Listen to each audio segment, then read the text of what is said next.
পিছনে দর দর মার মার লোক থাকলে হবে। এখানে ভদ্রতার, নম্রতার, সহনশীলতার, উদারতার ডিগ্রির কোনো দাম নাই।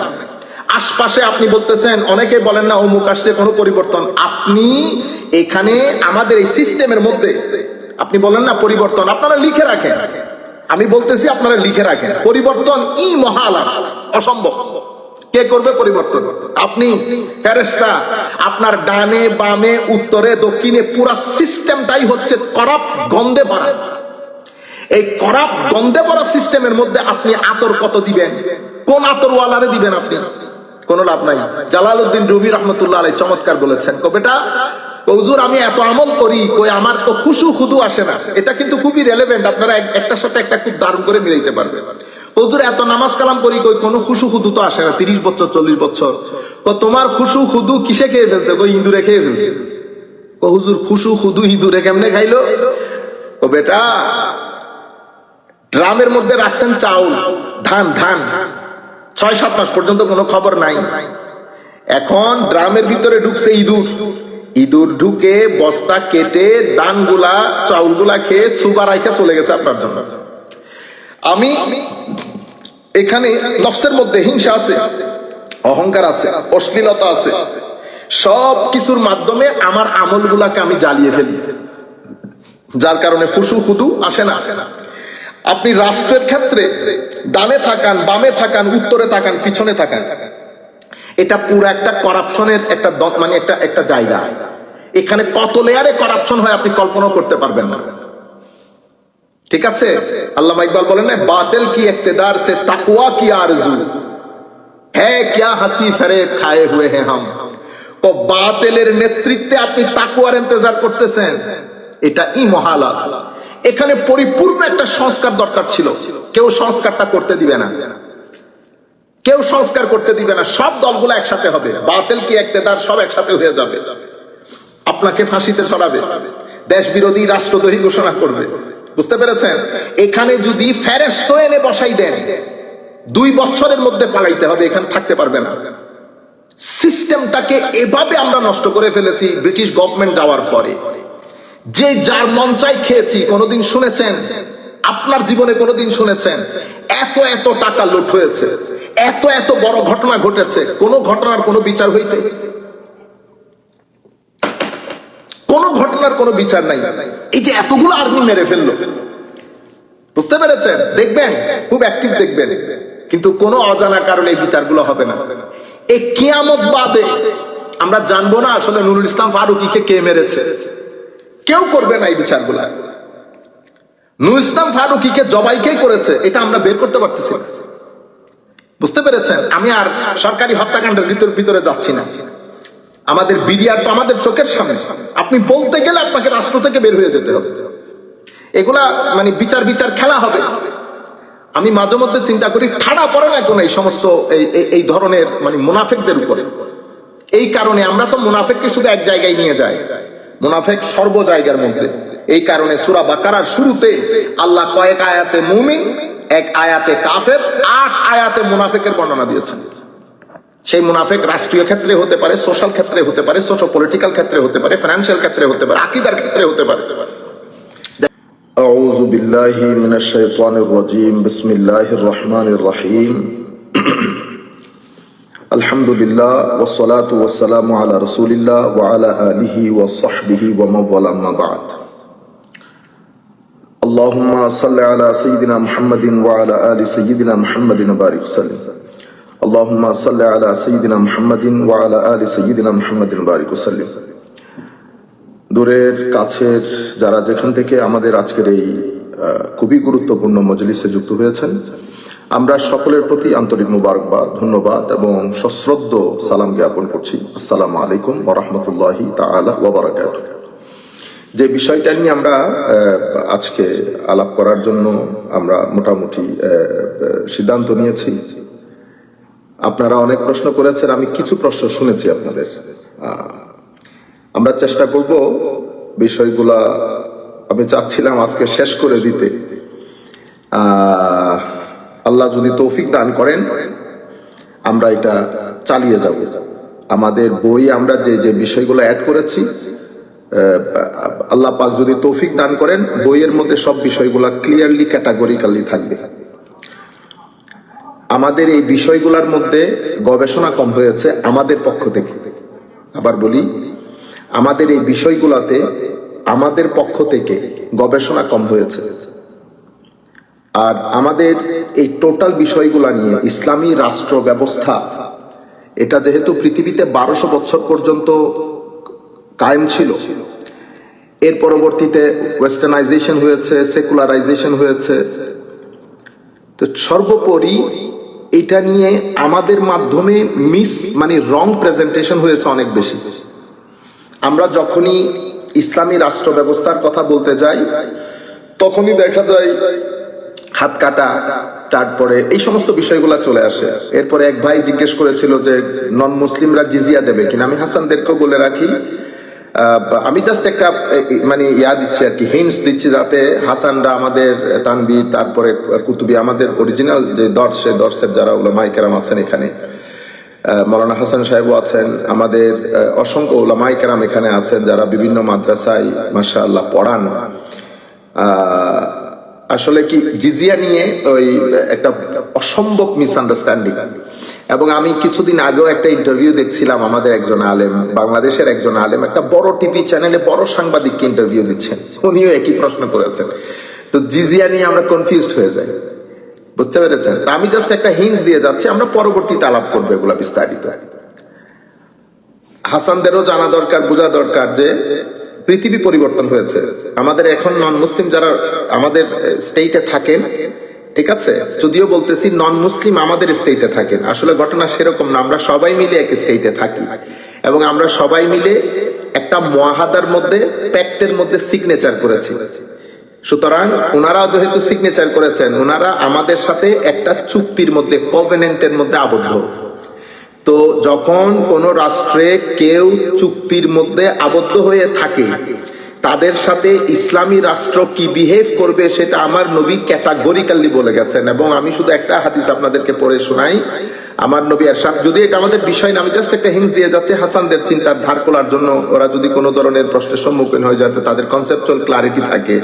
আমার নবী বলেছেন, আমার রাষ্ট্রে কোনো মুআহেদ, যার সাথে চুক্তি স্বাক্ষরিত হয়েছে, ঠিক আছে, যে প্যাক্টের মধ্যে, ডিফেন্সিভ প্যাক্টের মধ্যে বা অন্য কোনো প্যাক্ট, কভেনেন্টের মধ্যে আবদ্ধ হয়েছে, তার সাথে যদি কোনো ধরনের জুলম হয়, তাহলে আল্লাহ রাসূল সাল্লাল্লাহু আলাইহি ওয়াসাল্লাম ওই ব্যক্তির পক্ষ থেকে কিয়ামতের ময়দানে আমাকে পাকড়াও করবে, ঠিক আছে।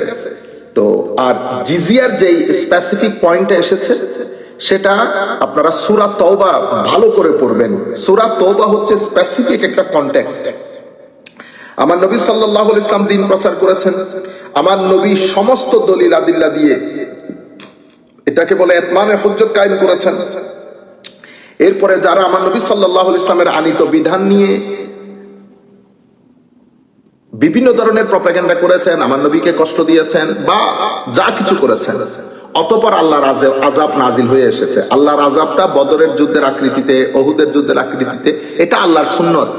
ইতোপূর্বে আদ জাতি, সমুদ জাতি সবার বর্ণনা কোরআনে পাকের মধ্যে এসেছে। আল্লাহ কাকে কিভাবে, এটা কিয়ামতে আমরা জানি সাজা, কিন্তু কিয়ামতের আগে আরেকটা ছোট কিয়ামত করে আল্লাহর নবীর ইতমামে হুজ্জতের পরে, পরিপূর্ণ তাবলীগের পরে যারা আল্লাহর নবীর এই বিধান মেনে নেন নাই, বিরোধিতা করেছেন, ঠিক আছে, বেয়াদবি করেছেন, ধ্বংস করার চেষ্টা করেছেন, প্রত্যেককে ছোট কিয়ামতের সম্মুখীন হতে হয়েছে। এটা আদ জাতির ক্ষেত্রে, সামুদের ক্ষেত্রে কোরআনে বিশদ বর্ণনা এসেছে। একই ঘটনা কুরাইশ কাফিরদেরকেও করতে হয়েছে বদরের যুদ্ধে, উহুদের যুদ্ধে, অতঃপর মক্কা বিজয়ের সময়। এটা পুরো পৃথিবী ব্যাপী ছড়িয়ে যায়। এর আগে অতঃপর সূরা তওবা নাজিল হয়। তওবা নাজিল হওয়ার মধ্যে এখানে দেখেন বিসমিল্লাহ পড়া হয় না। কেন? কারণ সূরা তওবা হচ্ছে বাস, অনেক হয়ে গেছে, এনাফ ইজ এনাফ, একেবারে ক্যাটাগরিক্যালি আপনারা পড়েন। আমি হাসানদেরকে বলবো, আপনারা 2-4 জন মিলে সূরা তওবা পড়েন, কনটেক্সট গুলা পড়েন। সূরা তওবার মধ্যে বিশদভাবে বর্ণিত হয়েছে। তখন বলা হচ্ছে, ইয়া রাসূলুল্লাহ সাল্লাল্লাহু আলাইহি ওয়াসাল্লাম, এই ইহুদি নাসারারা অনেক করেছে। এরা যেহেতু, ঠিক আছে, আলে কিতাব হিসাবে একটা স্ট্যাটাস এরা ভোগ করে, আজকের পর থেকে আর কোনো কথা নাই, হয় ইসলাম কবুল করবে, নতুবা মুসলমানদের দেশে থাকবে, আপনার সাথে থাকবে, তবে কর দিয়ে, বুঝতে পেরেছেন? ওইটা একটা স্পেসিফিক কনটেক্সট, সেই কনটেক্সট থেকে বিশ্ব বের হয়ে এসেছে। এটা নিয়ে আমরা বিস্তারিত আলাপ করবো। আমি আমার মূল জায়গা থেকে সরে যেতে চাচ্ছি না, শুধু আমি একটু চিন্তার একটা জায়গা খুলে দিচ্ছি যাতে তারা জিনিসটা বুঝতে পারে যে এই জিনিসটা নিয়ে প্রপাগান্ডা করা হয়। অর্থাৎ আমি আবারও এখান থেকে শুরু করি, আমাদের ইসলামী রাষ্ট্র ব্যবস্থা নিয়ে প্রপাগান্ডা হয়েছে অনেক বেশি, এবং ওয়েস্ট এই জায়গার মধ্যে এই প্রপাগান্ডা ছড়ানোর ক্ষেত্রে ওরা বিভিন্ন মিডিয়াকে কাজে লাগিয়েছে, সাথে সাথে আমাদের মুসলিম কিছু অর্গানাইজেশন তাদেরকে অনেক বেশি সহযোগিতা করেছে। এই ক্ষেত্রে হিস্টোরিক্যালি আমরা এটা একেবারে একটা সেশনে পড়বো হিস্টোরিক্যালি, কারণ এটা খুবই রেলেভেন্ট। সেটা হচ্ছে খারেজি মুভমেন্ট। আমি যখন খারেজি মুভমেন্ট বলতেছি, আপনারা অন্য কোনো ডানে বামে দেখবেন না, আমি হিস্টোরিক্যালি কথাগুলো বলতেছি। আপনি বুখারী শরীফ পড়েন, মুসলিম শরীফ পড়েন, হাদিসের অন্যান্য কিতাব পড়েন, দেখবেন একটা অধ্যায় আছে কিতাবুল খাওয়ারিজ। কিতাবুল খাওয়ারিজ খারেজিদের অধ্যায়। তো খারেজি কাকে বলে, খারেজির উদ্ভব কিভাবে হয়েছে, ওদের পলিটিক্যাল এন্টিটি হিসেবে কখন উদ্ভব হয়েছে, স্লোগান কি ছিল, তাদের নাম কি ছিল, এই হিস্টোরিক্যাল ব্যাকগ্রাউন্ড আমাদের সকলের জানা উচিত। আমরা এখানে যারা টক শো করি, আমরা এখানে যারা বিভিন্ন ধরনের ধর্ম নিয়ে বিভিন্ন কথাবার্তা বলি, যাদের ধর্মের পরিপূর্ণ বিষয়গুলোতে অ্যাক্সেস নাই, তারা এগুলাতে মিলিয়ে ফেলে, তারা জানেও না খারেজি উদ্ভব কখন হয়েছিল, কিভাবে হয়েছিল। কারবালার যুদ্ধ ইমাম হুসাইন রাদিয়াল্লাহু তাআলা আনহুর বিপক্ষে যারা ছিলেন, এর পরবর্তীতে কন্টিনিউয়েশনটা কিভাবে হয়েছে, এটা একটা তাদের আকীদা কি ছিল, সবকিছু কুল্লুমকুলা জানা দরকার। আমি শুধুমাত্র খারেজিদের ব্যাপারে একটা কথা বলি আপনাদেরকে। তারা খারেজিদের মূল নাম হচ্ছে আসহাবুত তাওহীদ ওয়াল ইতিদাল। তারা হচ্ছে তাওহীদপন্থী। তারা নিজেদেরকে তাওহীদপন্থী বলে দাবি করত। মুসলমানরা কোন যুগে কোনোভাবে বলে না আমরা মুসলমান, বুঝতে পেরেছেন? তাওহীদপন্থী এটা মেইনলি হিস্টোরিক্যালি ইন্ট্রোডিউসড হয়েছে খারেজিদের মাধ্যমে। খারেজিরা নিজেদেরকে মনে করত তারাই সত্যিকার অর্থে মডারেট এবং তাওহীদপন্থী দল। As a result of this, তাদের আকীদার কোন বিষয়ের সাথে ডিসএগ্রি করলে তারা কাফের ফতোয়া দিত, তারা মুসলমান মনে করত না। যার উপর ভিত্তি করে তারা হযরত আলী রাদিয়াল্লাহু তাআলা আনহুকেও কাফের ফতোয়া দিয়েছে, এবং যারা আলী রাদিয়াল্লাহু তাআলা আনহুর সাথে ঐক্যমত্য পোষণ করেছেন এবং সকল সাহাবায়ে কেরামকে, অতঃপর তৎপরবর্তী যারা এই বিষয়ের সাথে ঐক্যমত্য পোষণ করেছেন, সবাইকে কাফের বলেছেন এই খারেজি সম্প্রদায়। এরা ইসলামী ইতিহাসের মধ্যে উগ্রবাদী বলে পরিচিত। এরা ইসলামী ইতিহাসের মধ্যে সবচেয়ে বেশি হত্যাযজ্ঞ করেছে এই খারেজিরা। জবাই সংস্কৃতি যেটা, এটা এই খারেজিদের, বুঝতে পেরেছেন? তো এটা আমাদের খুব বেশি মাথায় রাখা দরকার। এবং তারা হযরতে উসমানে গনি রাদিয়াল্লাহু তাআলা আনহুর সময়কাল থেকে আলাদা একটা পলিটিক্যাল এন্টিটি হিসেবে ওনাদের উত্থান ঘটে, আকাইদি উত্থান ঘটে রাসূল করিম সাল্লাল্লাহু আলাইহি ওয়াসাল্লামের সময়কাল থেকে যুলখুয়াইসার আত-তামিমির মাধ্যমে। আমি এখন আপনাদেরকে এই খারেজি বিষয়ে আর কোনো কিছু বলতেছি না, আমি জাস্ট একটা হিংস আপনাদেরকে দিয়ে দিচ্ছি যে আমাদের এখানে বর্তমান রাজনৈতিক সিচুয়েশনে, আমাদের এখানে ইসলামী রাজনীতি যারা করেন বা আমরা যারা ইসলামী রাজনীতি করি, আমাদের এখানে দুই ধরনের এন্টিটি, দুই ধরনের আইডিওলজি। ঠিক আছে? বাংলাদেশে ইসলামী রাজনীতির ভবিষ্যৎ বা বাংলাদেশে ইসলামী রাজনীতিবিদদের ঐক্যের ভবিষ্যৎ, এই বিষয়গুলো নিয়ে আপনারা যারা ইন্টারেস্টেড তারা গবেষণা করতে পারেন, ইভেন মাস্টার্সের থিসিস করতে পারেন, পিএইচডি রিসার্চ করতে পারেন। ঠিক আছে? এটাকে আপনারা আরো ইলাবোরেট করতে পারবেন, এটাকে আপনারা আরো কম্প্রিহেন্সিভ করতে পারেন। বাট আমি জাস্ট একটা প্রাইমারি একটা আইডিয়া দিচ্ছি যে বিষয়গুলো খুবই ইম্পর্টেন্ট, যে আমাদের ঐক্য আসলে কতটুকু সম্ভব। না, পলিটিক্যালি ঐক্যবদ্ধ হওয়া যায়, কিন্তু আইডিওলজিক্যাল যদি একজনের সাথে একজনের আকাশসম ফারাক থাকে, এটা কখনো ঐক্যবদ্ধ হওয়ার কোনো সম্ভাবনা থাকে না। যেমন আমি আপনার সাথে, আমি হিন্দুর সাথে ঐক্যবদ্ধ করতে, কারণ এটা একটা আকীদা, ওর আকীদা পোষণ করে। কিন্তু আমি যখন আপনার সাথে ঐক্যবদ্ধ করতে যাব, আপনি যদি বলেন যে আপনারা ঈদে মিলাদুন্নবী করেন, ঈদে মিলাদুন্নবী সাল্লাল্লাহু আলাইহি ওয়াসাল্লামের যে তাবাররুক, সেটা মানুষের বর্জ্যের মতো, তো আর যাই হোক আপনার সাথে আমার কখনো ঐক্য হবে না। কেন? কারণ আইডিওলজিক্যালি আমরা কি হয়ে গেছি, একজন আসমানে আর একজন জমিনে। ঠিক আছে? আপনি যখন বলবেন আপনি খদিজাতুল কুবরা রাদিয়াল্লাহু তাআলা আনহা সম্পর্কে বা এই ধরনের বিষয়গুলো, তো এখানে ইসলামী রাজনীতি যারা করে, আমাদের ভিতরের লোক বাইরের লোক, যারা বিভিন্ন এজেন্সির সাথে জড়িত, আমাদের ইন্টারন্যাশনাল ওয়ার্ল্ডে যারা পলিটিক্স করে, জিও পলিটিক্যালি যারা খুব বেশি চায় যে পৃথিবীকে ডমিনেট করতে, তারা এই বিষয়গুলো সম্পর্কে অসম্ভব সচেতন, তারা খুঁটিনাটি বিষয়গুলো জানে। আমি আপনাদেরকে আজকে হাসান সহ এটা আপনারা একটা বিষয় আমি স্বনির্বদ্ধ অনুরোধ করতেছি আপনাদেরকে।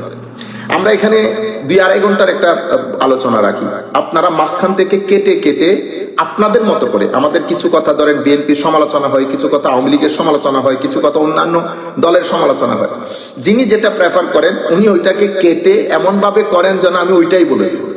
আল্লাহর ওয়াস্তে এই কাজটা করবেন না, এটা খুব সেন্সিটিভ। এবং আমার পেজ থেকে এটা লাইভ যাচ্ছে, আমি চাচ্ছি একটা কনসেপচুয়াল ক্লারিটি করতে। জামাত ইসলামের যে সমস্ত ছেলেরা জামাত ইসলাম করে, আমরা সবাইকে সম্মান করি, কেউ বুঝে কেউ না বুঝে, আমাদের কাজ হচ্ছে রাতের অন্ধকারটাকে সরিয়ে দেওয়া। কারোর সাথে আমাদের কোনো ধরনের, বিএনপি করে না, আওয়ামী লীগের সময় আমাদের ঘরানার লোক, আমরা একসাথে একই দেশে থাকি, কারোর সাথে আমাদের কোনো শত্রুতা নাই। আপনারা আল্লাহর ওয়াস্তে এই কাজগুলা করবেন না। পুরা বিষয়টা আমরা যেভাবে বলছি সেভাবে জাতির কাছে পাঠান। আর যদি কোনো আপনারা এই কাটসাট করে কোন ধরনের রিল বা এই ধরনের এই কি বলে এগুলা করতে চান, তাইলে পুরা বক্তব্যটা যেন আসে। এবং আপনি হেডলাইন দেওয়ার সময় আমাদের হাসানদের কাছ থেকে জিজ্ঞেস করে নেবেন যে হেডলাইনটা দিচ্ছে এটা শুদ্ধ কিনা। এমন এমন হেডলাইন আমি তো বাংলাদেশে গেলে পুলিশে ধরে ফেলবে। No need to do it. আল্লাহর ওয়াস্তে আমি এই যে আমেরিকার মতো জায়গায় বসে, বুঝতে পেরেছেন, আপনারা খোঁজ নেন, 2-2.5 ঘন্টা আপনাদেরকে সময় দেওয়া, আমার ধরতে গেলে তো আমার কোনো বেনিফিট নাই। একটা বেনিফিট হচ্ছে আল্লাহ রসুলের দরবারে আমি একটা জিনিস যেটা আমি মনে করতেছি যে আমি মনে হয় এটা শেয়ার করতে পারবো আপনাদের সাথে, কিছু মানুষের উপকার হবে, এই উপকারটুকু করা। কিন্তু আপনারা যদি সমস্যায় ফেলে দেন তাইলে তো ডিফিকাল্ট হয়ে যাবে জিনিসটা। আচ্ছা জি প্লিজ। এইটা শেখ আসলে মানে লোকজন আমাদের সাথে যোগাযোগ করেন না, তো এটা বিষয়টা ওই আপনার পেজ থেকে যদি শেখ একটা আমার পেজ থেকে লাইভ যাচ্ছে বেটা, না ওই যে ইয়ার ব্যাপারে কি এই বিষয়টার ব্যাপারে আচ্ছা যদি একটা স্ট্যাটাস নির্দেশনাগুলো থাকে, এই জাতিরা তুমি নির্দেশনা দিয়ে পারবা না, অনেকবার দেওয়া হয়েছে।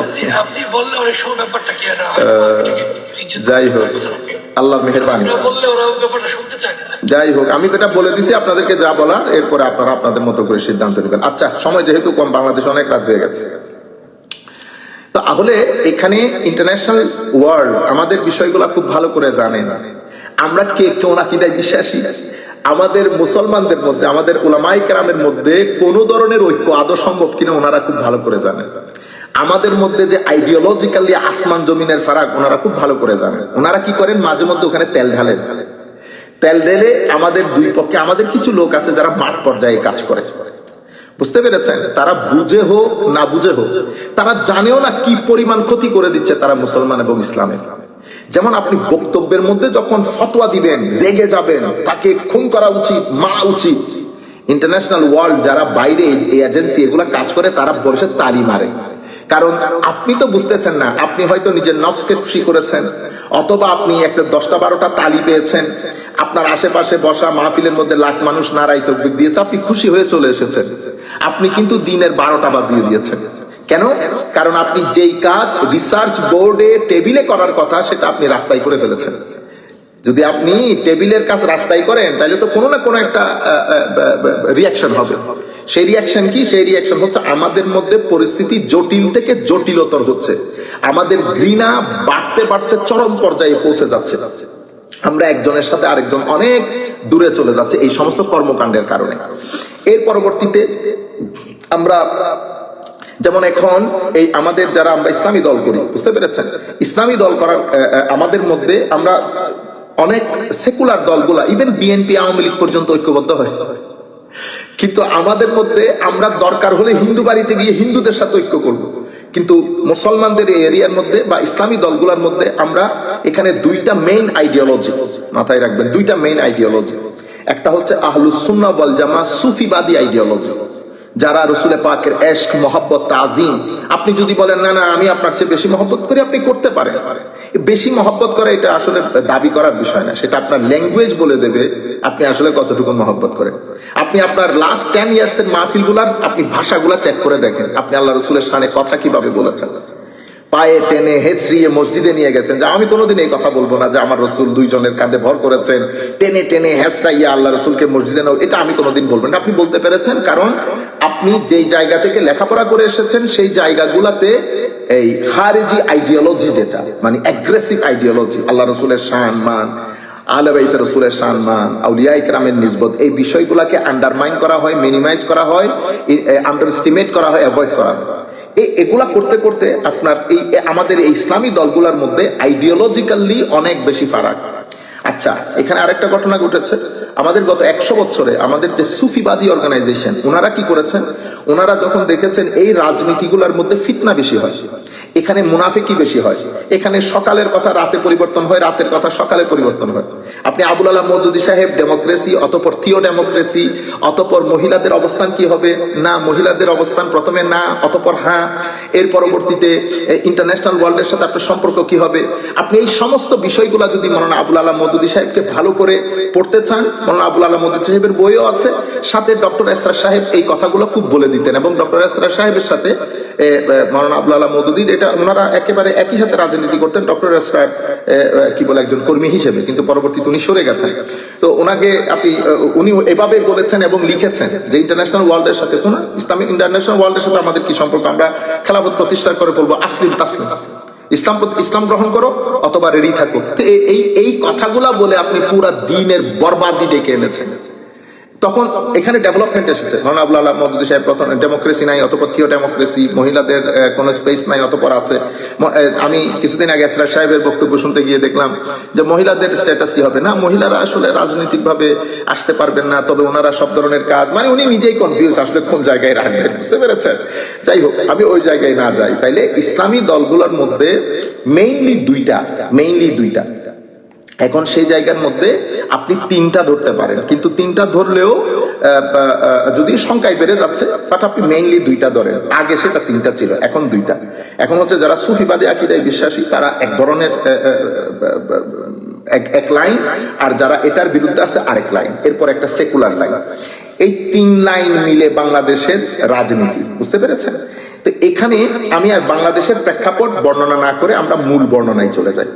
আমাদের এখন কেউ যদি চায় এটা বোঝার জন্য যে আমরা যে বলি খিলাফা স্টেট, যেমন আমাদের ধর্মীয় দলগুলোর মধ্যে আপনারা দেখবেন এটা খুবই হাস্যকর, আমি জানি না ওনারা এটা কেন করেন। যেমন বিএনপিটা সভাপতি প্রেসিডেন্ট, আওয়ামী লীগেরটাও সভাপতি প্রেসিডেন্ট, কিন্তু জামাত বা এই ধরনের ধর্মভিত্তিক কিছু যা ওই মানে আমাদের অন্য আইডিওলজি, সৌদি ভিত্তিক আইডিওলজির যারা রাজনীতি করেন ওনারা বলেন আমির, বুঝতে পেরেছেন। আসলে কিন্তু মানে আমির কোন ইসলামিক টার্ম না, খলিফাও ইসলামিক টার্ম না।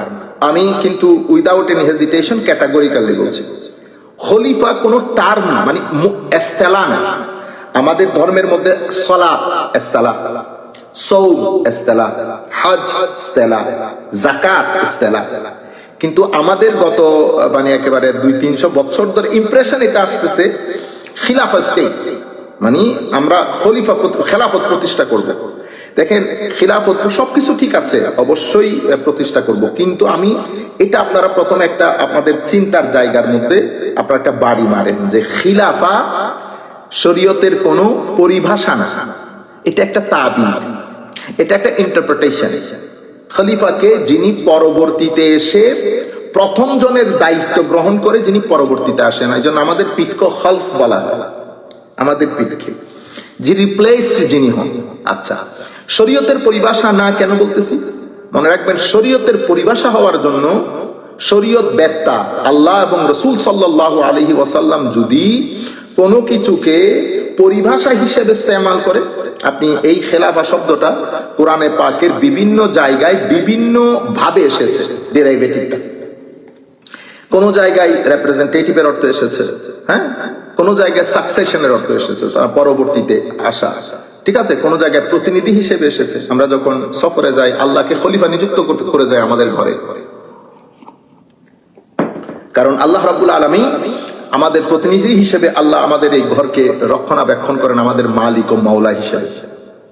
যাই হোক, তাহলে খলিফা শব্দটা আমাদের এখানে ব্যবহার হয়েছে, খলিফা ছাড়াও আরো অসংখ্য শব্দ ব্যবহার হয়েছে, আমরা সেই আলোচনা একটু পরে গিয়ে, আগে আমরা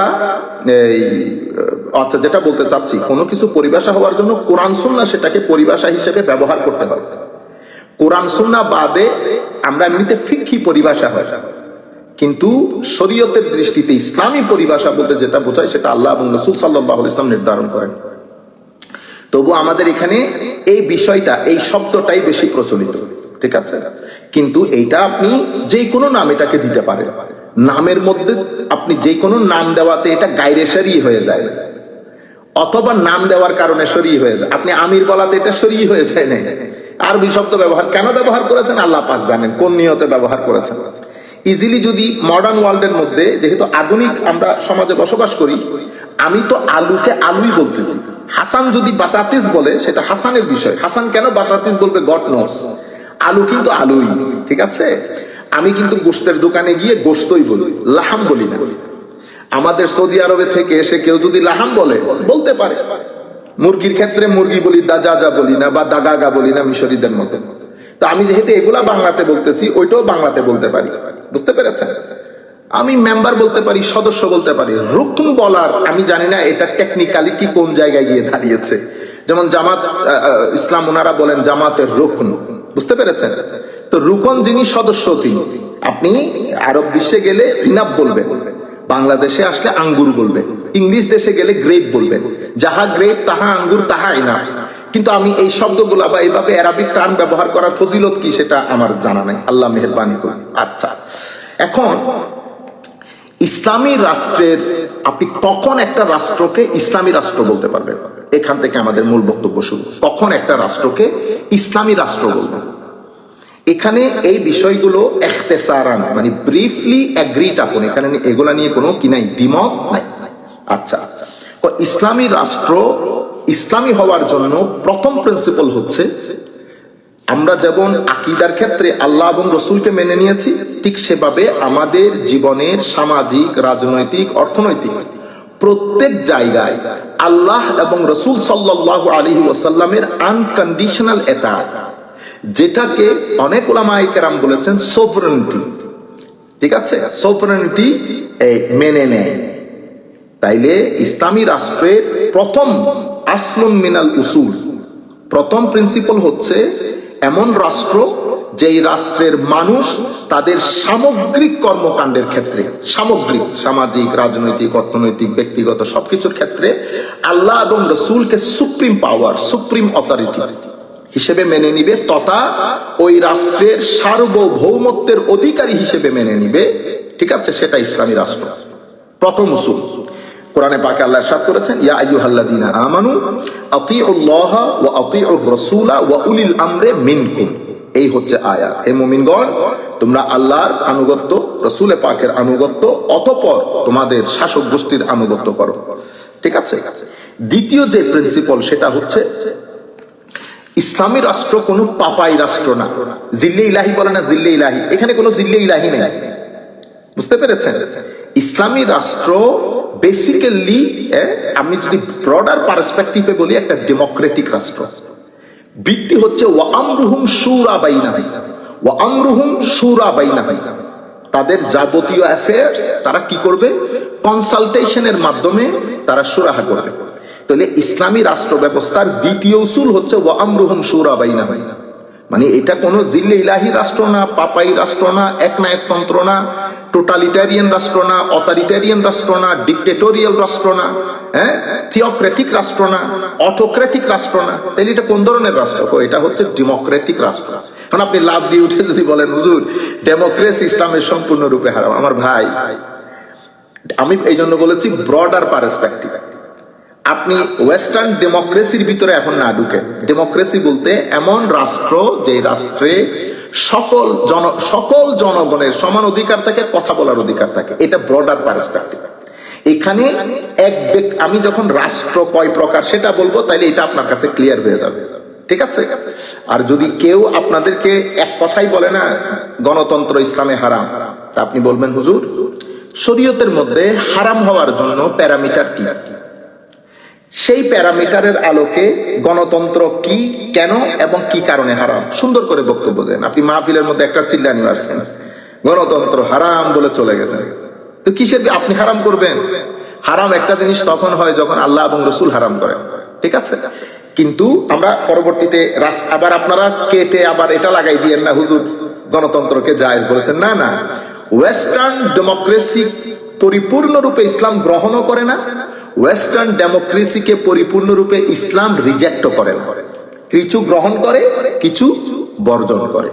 কিন্তু এই আমি ডেমোক্রেসি শব্দটা বলছি যেহেতু এটা বহুল প্রচলিত বর্তমান সমাজে, কিন্তু কোরআনের আয়াত হচ্ছে ওয়া আমরুহুম শুরা বাইনাহুম, তাদের যাবতীয় অ্যাফেয়ার পরিচালিত হবে মিউচুয়াল কনসালটেশনের মাধ্যমে, পরামর্শের মাধ্যমে।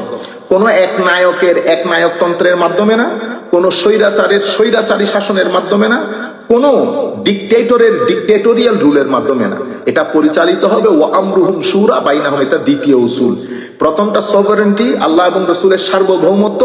দ্বিতীয়টা হচ্ছে কনসালটেন্সি, মিউচুয়াল কনসালটেন্সি। আচ্ছা, তৃতীয় যে রুল ইসলামের, সেটা হচ্ছে ইসলামী স্টেট সমাজের সর্বস্তরে আদালত প্রতিষ্ঠা করতে হবে, আদালত, ইনসাফ। ইসলামী স্টেট সর্বস্তরে একেবারে supremacy of married in all circumstances and in all matters it must strive to establish justice in the final stage. ইসলামী স্টেটের সমস্ত অর্গানের মধ্যে একেবারে নিচ থেকে শুরু করে উপর পর্যন্ত জনগণের মধ্যে এবং রাষ্ট্রের যে অর্গানগুলো আছে সেই অর্গানের মধ্যে পরিপূর্ণরূপে আদালত প্রতিষ্ঠা করতে না পারলে সেই রাষ্ট্র নিজেকে ইসলামিক বলতে পারবে না। তাইলে ইসলামীর আমরা জাতিকে জানাইতে পারছি এই কথা। একটা রিকশাওয়ালা যদি অভুক্ত থাকে, আপনি ইসলামী রাষ্ট্র হবেন কেমনে? আপনি শুধু জাতিকে হাত কাটা শিখাইছেন। কোন মানুষ যদি জানতে পারে, ওয়েস্টার্ন কান্ট্রি যদি জানতে পারে অরিজিনালি ইসলামী রাষ্ট্র বলতে কি বোঝায়, আমরাও যদি নিজেদের মাধ্যমে সেটা প্রমাণ করতে পারি, বিশ্বাস করেন এটাই তবলিগের জন্য যথেষ্ট। আমাদেরকে মাহফিল করতে হয় না। কোন ওয়েস্টার্ন কান্ট্রির লোক যখন বাংলাদেশে যায়, সে আমার বিহেভিয়ার দেখে, আমার কাপড় চোপড় দেখে, কথাবার্তা বলার ধরন দেখে, রাস্তায় আমার পিক দেখে, আমার থুতু ফেলানি দেখে, চিল্লানি দেখে, আমাদের এয়ারপোর্টের মধ্যে অসম্ভব অব্যবস্থাপনা দেখে। এতগুলা জিনিস দেখে আসার পরে আপনি যদি 1 লাখ বছর জমাতে বক্তব্য দেন, তাকে আপনি হেদায়েত করতে পারবেন না। কিন্তু আপনি যদি তাকে ব্যবস্থাপনা দেখান, আমাদের বিহেভিয়ার দেখান, আমার নবীর মডেল অফ বিহেভিয়ার দেখান, আপনাকে মসজিদ আর বক্তব্য দিতে হবে না, ইসলাম এমনিতেই ছড়িয়ে যাবে, ধরে রাখতে পারবেন না আপনি। এত কিছুর পরেও, আমাদের এত অব্যবস্থাপনার পরেও যেই পরিমাণ মানুষ ইসলাম কবুল করে, সেটা আপনি ঘুমেও কল্পনা করতে পারবেন না। যাই হোক, এটা হচ্ছে ইসলামের তৃতীয় রুল। আল্লাহ কি বলেছেন? ইন্নাল্লাহা ইয়া'মুরুকুম, নিশ্চয়ই আল্লাহ তোমাদেরকে হুকুম দিচ্ছে কি? আন তুআদ্দুল আমানাতি ইলা আহলিহা, আমরা যেন আমাদের জীবনে যত ট্রাস্টিশিপ আছে, আমি যত ট্রাস্টিশিপ, এটা হাসানরা ভালো বুঝবেন। আমানাত শব্দটি আমানার বহু বচন। আরবির মধ্যে এই ধরনের বহু বচনের উপর যখন আলিফ লাম আসে, তখন এটা কম্প্রিহেন্সিভনেসের ফায়দা দেয়। তার মানে হচ্ছে আল্লাহ হুকুম দিচ্ছেন আমার জীবনের যত ট্রাস্টিশিপ, যত আমানতদারি আছে, আমার সোশ্যাল আমানতদারি, পলিটিক্যাল, আমি পলিটিক্যালি আমি অ্যাক্টিভ হতে চাচ্ছি, আমি চাইতেছি আমার কথাগুলো পার্লামেন্ট পর্যন্ত পৌঁছাক। আমি কার মাধ্যমে পৌঁছাবো? প্রতিনিধির মাধ্যমে। তা আমাকে আল্লাহ বলতেছেন, বান্দা তুমি তোমার সামগ্রিক আওয়াজকে, তোমার আমানতটাকে বুঝে পাওয়ার জন্য, সামগ্রিক আওয়াজটাকে নির্দিষ্ট স্থানে পৌঁছানোর জন্য এমন ব্যক্তিকে সিলেক্ট করো যে এই কাজটা পরিপূর্ণরূপে করতে পারবে আমানতদারির সাথে। ইন্নাল্লাহা ইয়া'মুরুকুম আন তুআদ্দুল আমানাতি ইলা আহলিহা, এমন ব্যক্তি যে তোমার এই আমানত ডিল করার যোগ্য। গত 40 বছর পর্যন্ত আওয়ামী লীগ বলি, বিএনপি বলি, আপনারা গুনতে থাকেন, ঠিক আছে, জামাত বলি, যেমন এখন আপনি দেখেন আমরা কি পর্যায়ে নেমে এসেছি। একটা সময় ছিল আপনি মুসলমানদের সবাই নমিনেশন পাওয়ার যোগ্য না। আমি চেক করে দেখবো সেই ইসলামের পরিপূর্ণরূপে জ্ঞান রাখে কিনা। যারা ইসলামের পরিপূর্ণ জ্ঞান রাখে না, তাদের কাউন্টে বলি না। সেই জায়গা থেকে সরে গিয়ে এখন আপনি পার্লামেন্ট মেম্বার হওয়ার জন্য একটা হিন্দুর কাছে গেছে, যাকে নিয়ে অনেক প্রশ্ন আছে। মানে ডেভেলপমেন্টটা দেখেন। এরপরে আমার আমানত আমি কি আমির হামজাকে দিব? আপনারা আল্লাহর ওয়াস্তে, আমি নামটা বলছি আমার ক্লাসের জন্য, আল্লাহর ওয়াস্তে আপনারা আমার এই টপিক, আমার এই বানানোর ক্ষেত্রে যদি এই শব্দটা আসে, তো আমি আল্লাহ রাসূলের দরবারে আপনাদের কাছে জবাবদিহিতা চাই। আমি বুঝানোর জন্য আপনাদেরকে বলছি। কারোর সাথে আমাদের কোনো এই সমস্ত নামগুলো আমাদের মুখে এনে আমাদের সময় নষ্ট করার যথেষ্ট সময় আমাদের হাতে নাই। আপনারা আল্লাহর ওয়াস্তে নিজেদের টাকা ইনকামের জন্য, নিজেদের চ্যানেল চালানোর জন্য এই কাজগুলো করবেন না। আমি ক্যাটাগরিক্যালি নিষেধ করতেছি আপনাদেরকে। সেই কি পার্লামেন্টে গিয়ে আমাদের আমানতগুলা ডিল করবে? মানে আমরা কি এত নিচে নেমে এসেছি? আচ্ছা, কিন্তু আমার আল্লাহ বলছেন ইন্নাল্লাহ ইয়ামুরুকুম আন তুআদ্দুল আমানাত, সমস্ত অ্যাফেয়ার গুলো ইলা আহলিহা, যোগ্য ব্যক্তির হাতে। এটা আমার পক্ষ থেকে আমার দায়িত্ব, ভোটারদের দায়িত্ব, ভোটারদের দায়িত্ব, সমর্থকদের দায়িত্ব। এখন যাকে আমি দায়িত্ব দেব তার কাজ কি? তার কাজ হচ্ছে ওয়া ইজা হাকামতুম বাইনান নাসি আন তাহকুমু বিল আদল, তার কাজ হচ্ছে পরিপূর্ণ রূপে সমাজের মধ্যে আদালতের সাথে, আদালতের সাথে, যেমন ইতোপূর্বে আমাদের পার্লামেন্টে শিল্পী থেকে শুরু করে কর কান মুচড়াইতে পারে না এমন ব্যক্তিকে আমরা পার্লামেন্টে বসাই দেই নাই। পার্লামেন্টে বসানো মানে হচ্ছে উনি আমার জন্য আইন বানাবেন সেকুলার রাষ্ট্রে। আপনি এমন ব্যক্তিকে আইন বানাতে দিয়েছেন যে একটা ঘর চালাইতে পারে না, কর কান মুচড়াইতে পারে না, সোশ্যালি কোনো মানে একটা ব্যাপার আছে না, যোগ্যতার বিষয়। কি দেখে এতগুলো মানুষকে পার্লামেন্টে বসালেন?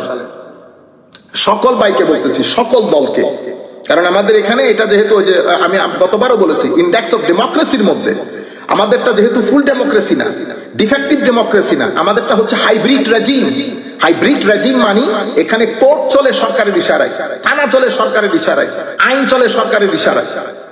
তাহলে আমরা আউটওয়ার্ডলি একটা এখানে কি বলে, এখানে ডেমোক্রেসির প্র্যাকটিস আছে, যেহেতু ভোট হয়, যেহেতু আমি আমার প্রার্থী নির্বাচন করি, আউটওয়ার্ডলি দেখতে একটা ডেমোক্রেসি, কিন্তু ইনওয়ার্ডলি ইন্টারন্যাশনাল ওয়ার্ল্ড বা ইন্ডেক্স অফ ডেমোক্রেসি যারা এই বিষয়ে গবেষণা করে তারা এটাকে বলে ডেমোক্রেটিক ডিক্টেটোরিয়াল দেশ। মানে দেখতে গণতন্ত্র, আসলে রাজতন্ত্র। বলেন তো দেখি বুকে হাত দিয়ে, আমি গণতন্ত্রে থাকি না রাজতন্ত্রে থাকি? কয়েকটা দল বাদে ম্যাক্সিমাম দল আমি এই দুনিয়াতে আসতে শুনেছি উনি সভাপতি, এখনো সভাপতি। কেমনে থাকে সভাপতি? হায়া লজ্জাও লাগে না। আপনি গণতন্ত্রের কথা বলেন, আমরা গণতন্ত্রের শাসন প্রতিষ্ঠা করব। গণতন্ত্র যেই ব্যক্তি নিজের 5 ফিট শরীরের মধ্যে প্রতিষ্ঠা করতে পারে নাই, সে রাষ্ট্রের মধ্যে গণতন্ত্র প্রতিষ্ঠা করবে? ছোট ছোট বাচ্চাগুলা, মানে দীর্ঘদিন ধরে আপনি রাজনীতি করতেছেন।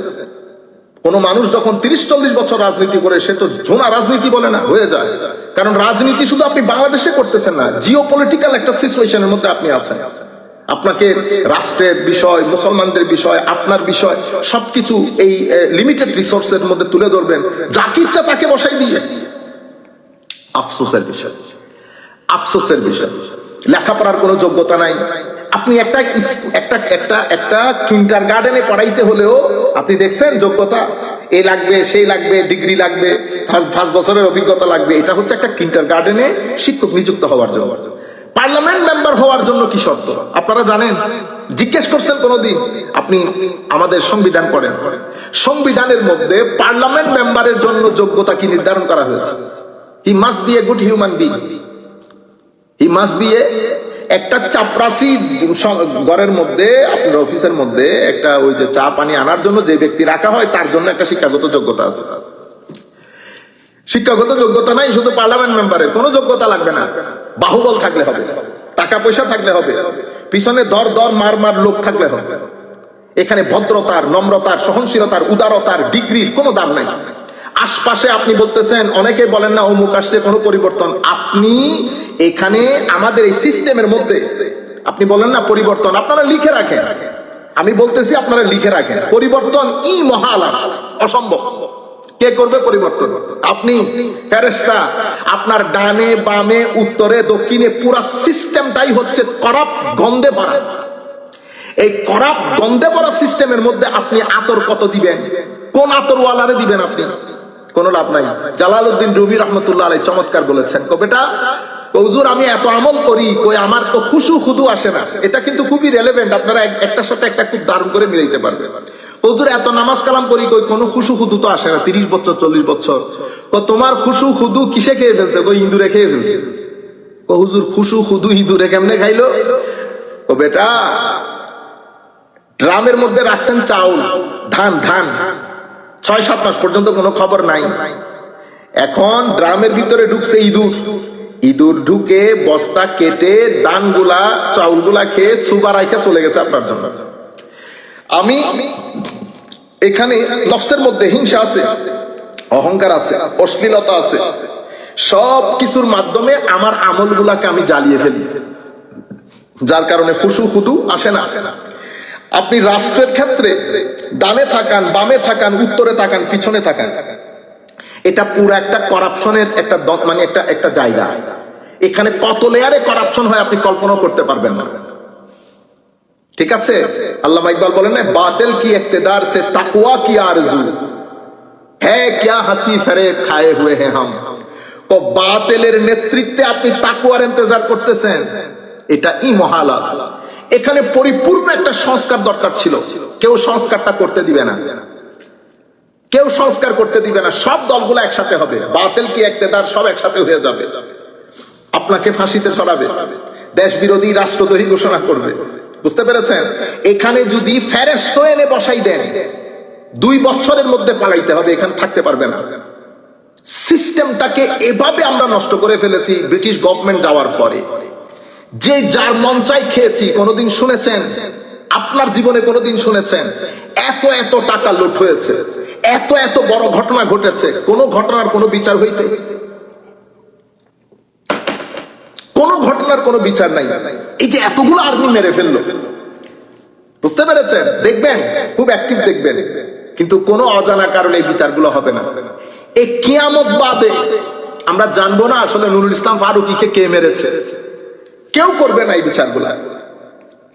নুরুল ইসলাম ফারুকীকে জবাইকে করেছে, এটা আমরা বের করতে পারতেছি না। বুঝতে পেরেছেন? আমি আর সরকারি হত্যাকাণ্ডের ভিতরে যাচ্ছি না। আমাদের বিডিআর তো আমাদের চোখের সামনে, আপনি বলতে গেলে আপনাকে রাষ্ট্র থেকে বের হয়ে যেতে হবে। এগুলা মানে বিচার খেলা হবে। আমি মাঝে মধ্যে চিন্তা করি, ঠাড়া পড়ে না কোন এই সমস্ত এই ধরনের মানে মুনাফিকদের উপরে। এই কারণে আমরা তো মুনাফিককে শুধু এক জায়গায় নিয়ে যাই, মুনাফিক সর্ব জায়গার মধ্যে। এই কারণে সূরা বাকারার শুরুতে আল্লাহ কয়েক আয়াতে মুমিন, এক আয়াতে কাফের, 8 আয়াতে মুনাফিকের বর্ণনা দিয়েছেন। সেই মুনাফিক রাষ্ট্রীয় ক্ষেত্রে হতে পারে, সোশ্যাল ক্ষেত্রে হতে পারে, সোশ্যাল পলিটিক্যাল ক্ষেত্রে হতে পারে, ফাইন্যান্সিয়াল ক্ষেত্রে হতে পারে, আকীদার ক্ষেত্রে হতে পারে। যাই হোক, তাইলে আমাদের তৃতীয় উসুল সার্বভৌমত্ব, দ্বিতীয় হচ্ছে ডেমোক্রেটিক কনসালটেন্সি, তৃতীয় হচ্ছে আদালত, ইনসাফ। সর্বক্ষেত্রে ইনসাফের প্রতিষ্ঠার নিশ্চয়তাকরণ। এর প্রেক্ষিতে আমার নবী বলেছেন, শুনেন, ইহুদির নাম ফাতেমা, উনি বড় ডমিনেটেড পরিবারের মেয়ে, আপনি আমাকে ডমিনেশন শেখায়েন না। এই কাজ যদি আমার মেয়ে হযরত ফাতেমা রাদিয়াল্লাহু তাআলা আনহা করতেন, আমি একই পানিশমেন্ট অ্যাপ্লাই করতাম। বুঝতে পেরেছেন? আপনি এটাকে অন্য পার্সপেক্টিভে নিয়ে গেছেন, এটা হচ্ছে ইসলামী। আমি এক ভাইয়ের মুখে শুনেছি, কেন আপনাদের রাজনীতি মানুষ গ্রহণ করবে? আপনি এই কথাটা বলেছেন এত বেয়াদবির সুরে। আরে বেটা, ফাতেমা সাইয়্যিদাতু নিসাই আহলিল জান্নাহ। আমার নবী জানেন ফাতেমা রাদিয়াল্লাহু তাআলা আনহার মাধ্যমে এই কর্ম সম্পাদিত হবে কিনা। আমার নবী তো ইসলামের তৃতীয় উসুল আদালতকে তুলে ধরেছেন। আপনি সেটাকে কোন জায়গায়, যাই হোক, ওইটা আমার বিষয় না। যেহেতু তৃতীয় উসুল, চতুর্থ, আল্লাহ রাব্বুল আলামিন আমাদেরকে কিছু রিলিজিয়াস রেসপন্সিবিলিটি দিয়েছেন। সেই রিলিজিয়াস রেসপন্সিবিলিটি গুলা কি? সেই রিলিজিয়াস রেসপন্সিবিলিটি হচ্ছে আল্লাযীনা ইন মাক্কান্নাহুম ফিল আরদ, যেটা সূরা হজের 41 নম্বর আয়াতে আল্লাহ বর্ণনা দিয়েছেন, যে যদি তাদেরকে কি দেওয়া হয়, জমিনের মধ্যে ক্ষমতা দেওয়া হয়, তারা কি করবে? আকামুস সালাহ, নামাজ কায়েম করবে, ওয়া আতুজ যাকাত, যাকাত দিবে। তাইলে নামাজ কায়েম, যাকাত, আমর বিল মারুফ, বুঝতে পেরেছেন? ভালো কাজের আদেশ, ভালো কাজের প্রমোশন, অসৎ কাজের নিষেধাজ্ঞা, অসৎ কাজের প্রতিবন্ধকতা। বুঝতে পেরেছেন? এবার ভালো কাজ, মন্দ কাজ, এগুলা বোঝার জন্য কলেজ বিশ্ববিদ্যালয়ে পড়তে হয় না। বুঝতে পেরেছেন? এই যে নারীতে নারীতে, পুরুষে পুরুষে যা কিছু বর্তমানে হচ্ছে, কোনটা ভালো কোনটা মন্দ, সেটা এই ভালো মন্দ গুলা বোঝার জন্য ইউনিভার্সিটিতে যাইতে হয় না। তো ইসলামের চতুর্থ উসুল হচ্ছে রিলিজিয়াস রেসপন্সিবিলিটি হিসেবে, বুঝতে পেরেছেন, যেটা কোরআনে পাকের সূরা হজের মধ্যে 41 নম্বর আয়াত আল্লাহ বলেছেন, সেটার পরিপূর্ণ প্রতিষ্ঠা। সেটা কি? নামাজ কায়েম হবে, যাকাত দিবেন। ঠিক আছে? যেহেতু সোশ্যাল জাস্টিস প্রতিষ্ঠা হবে না আপনি যাকাত না দিলে, যাকাত দিবেন। অতঃপর সৎ কাজের, সৎ ভালো জিনিসকে প্রমোশন করা, অসৎ জিনিসকে আপলিফট, কি বলে, চিরতরে বিদায় করার জন্য প্রচেষ্টা করা। এটা হচ্ছে fourth principle of the Islamic state, based on which a state or Islamic state can be established. আচ্ছা, নাম্বার 5 হচ্ছে কেউ মুসলমান হয়ে গেছে, মুসলমান হয়ে যাওয়ার পরে নামাজ কায়েম করেছে, যাকাত দিয়েছে, ফাখাল্লু সাবিলাহুম, আপনি আর তাকে ডিস্টার্ব করবেন না, ফারদার তার ধর্ম নিয়ে টানাটানি করবেন না। এটাকে কেউ বলেছেন উসুল, কেউ উসুল না, আমরা উসুলের মধ্যে এটাকে রাখতেছি না। মূল উসুল হচ্ছে এই বিষয়গুলো, এই চারটা জিনিসগুলো। এখানে কোনো বিষয় যদি না থাকে, কোন একটা প্রিন্সিপাল যদি না থাকে, ল্যাকিংস থাকে, আপনি ইসলামিক স্টেট দাবি করতে পারবেন না। তাইলে আবার বলি ব্রিফলি, প্রথম বিষয় হচ্ছে সার্বভৌমত্ব। সামাজিক বলেন, রাজনৈতিক বলেন, অর্থনৈতিক বলেন, সমস্ত ক্ষেত্রে আল্লাহ এবং রসুল সাল্লাল্লাহু আলাইহি ওয়াসাল্লাম সার্বভৌমত্ব মেনে নেওয়া। দ্বিতীয় উসুল হচ্ছে শুরা। তৃতীয় উসুল হচ্ছে আদালত। চতুর্থ উসুল হচ্ছে ধর্মের ক্ষেত্রে সূরা হজের মধ্যে যেই কথাগুলো বর্ণনা দিয়েছে, নামাজ প্রতিষ্ঠা, যাকাত এবং আমর বিল মারুফ নাহি আনিল মুনকার, এগুলার বাস্তবায়ন। বুঝতে পেরেছেন? এটা হচ্ছে ইসলামী স্টেটের উসুল বলা হয়। ইসলামী স্টেটের উসুলের মধ্যে ওইটাও আনা হয়েছে যে কি, ফাইন তাবু ওয়া আকামুস সালাহ ওয়া আতাউজ যাকাত ফাখাল্লু সাবিলাহুম ইন্নাল্লাহা গফুরুর রহিম। ঈমান এনেছে, নামাজ আদায় কায়েম করছে, যাকাত দিচ্ছে, আপনি ফারদার তাকে ডিস্টার্ব করতে যায় না, তাকে স্ক্রিন করতে যায় না। আপনি যদি রাষ্ট্র যদি এগুলোর ভিতরে ঠেলাঠেলি করে, তাহলে তো আপনি একটা বড় একটা ক্যাওটিক সিচুয়েশনের মধ্যে রাষ্ট্র পড়ে যাবে। এর পরবর্তীতে আমরা এখন আমাদের মূল বিষয়ের মধ্যে, আল্লাহুম্মা সাল্লি আলা সাইয়্যিদিনা মুহাম্মাদিন ওয়া বারিক ওয়াসাল্লিম। অনেক বিষয় তো আমি একটু শর্ট করে নেই যেহেতু সময়। আচ্ছা, আমি ইবনে খুলদুনের দিকে আসি। ইবনে খুলদুন রাষ্ট্রকে 3 ভাগ করেছেন। আমি আপনাদেরকে বলেছি কিনা জানি না, আমার নবী সাল্লাল্লাহু আলাইহি ওয়াসাল্লাম মক্কা শরীফে ছিলেন 13 বছর।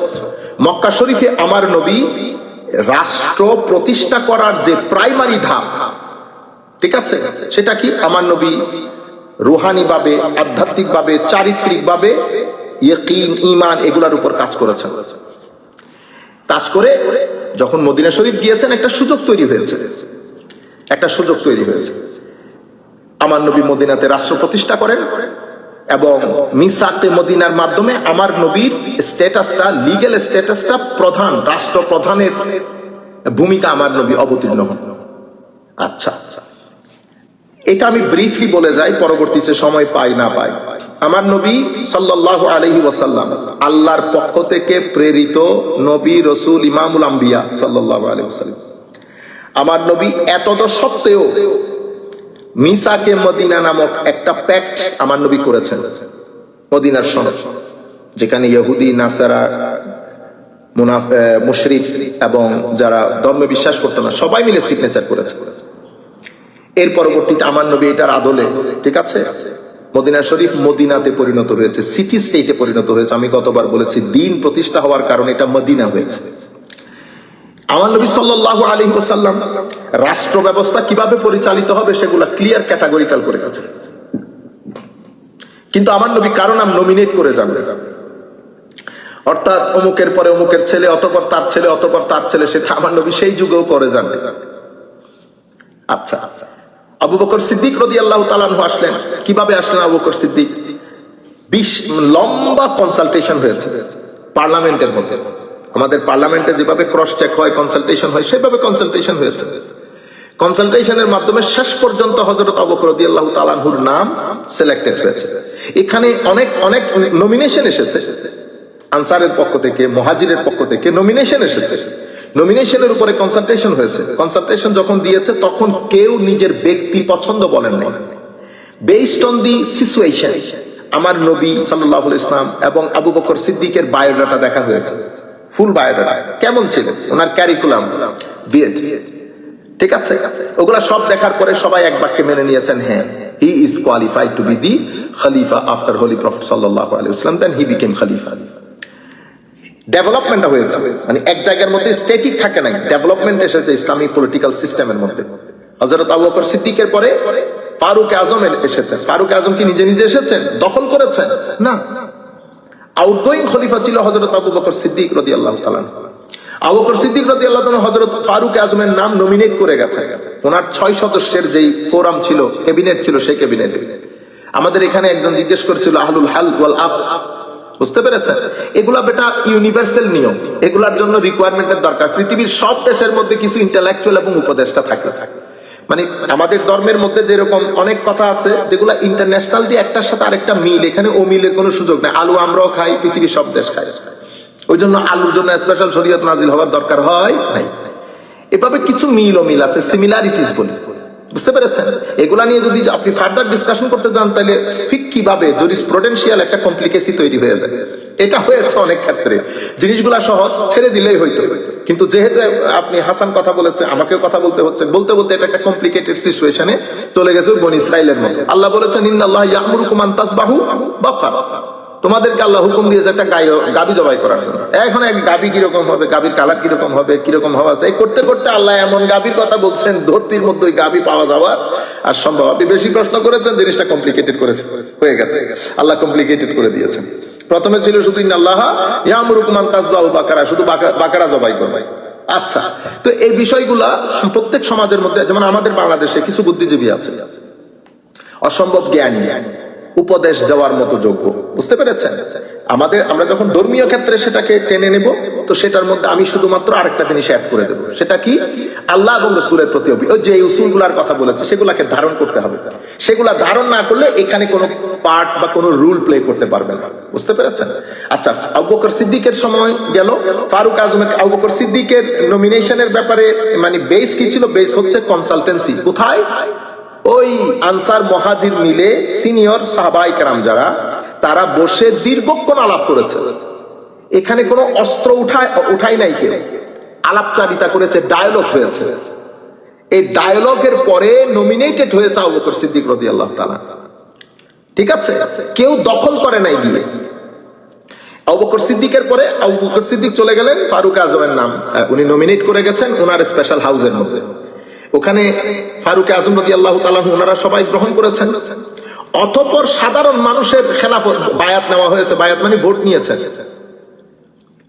বায়াত তখনকার মানে কালচারই ছিল এটা, বায়াত, বুঝতে পেরেছেন? ভোট ইসলামের মধ্যে ভোট নাই। কি আমার মাঝে মধ্যে আমার মাথা কাজ করে না, আপনি কি বলেন এগুলা? ভোটটা কি? এটা ধরনটা পরিবর্তন হয়েছে। আপনি আপনার পছন্দটা জানান দিচ্ছেন, আপনি আপনার পছন্দটা জানান দিচ্ছেন। আমার মুরগি জবাই করতে হবে 1 লাখ, আমার দোকান আছে KFC, দোকান আছে 2000, আপনি বলতেছেন হুজুর মেশিনে জবাই করা জায়েজ নাই, আপনি হাতে জবাই করতে হবে। তো হাতে জবাই করতে করতে তো আমার দোকান বন্ধ হয়ে যাবে। 1 লাখ মুরগি কতক্ষণ লাগবে আপনি জবাই করতে চাইলে? বুঝতে পেরেছেন? আমি মডার্ন ফ্যাসিলিটি গুলা তো গ্রহণ করেছি, আমি প্লেনেই যাচ্ছি তো উমরা করার জন্য, হজ করার জন্য, বুঝতে পেরেছেন? মডার্ন ফ্যাসিলিটি গুলো আমি গ্রহণ করতেছি, কিন্তু কিছু ক্ষেত্রে আবার আমরা উল্টে যাই। যাই হোক, তো বলতে চাইতেছিলাম বাইআত তখনকার যুগে এভাবেই হতো, বুঝতে পেরেছেন? সেটা যদি আপনি ভোটের মাধ্যমে নিতে চান কোনো অসুবিধা নাই। আলটিমেটলি আপনি যেটা নিতে হচ্ছে সেটা হচ্ছে লোকের পছন্দ অপছন্দ, এবং এই উসুলের উপর ভিত্তি করে আমি এই উসুলগুলাকে সামনে রেখে আমি আপনাকে আপনার হাতে আনুগত্যের বায়াত করলাম।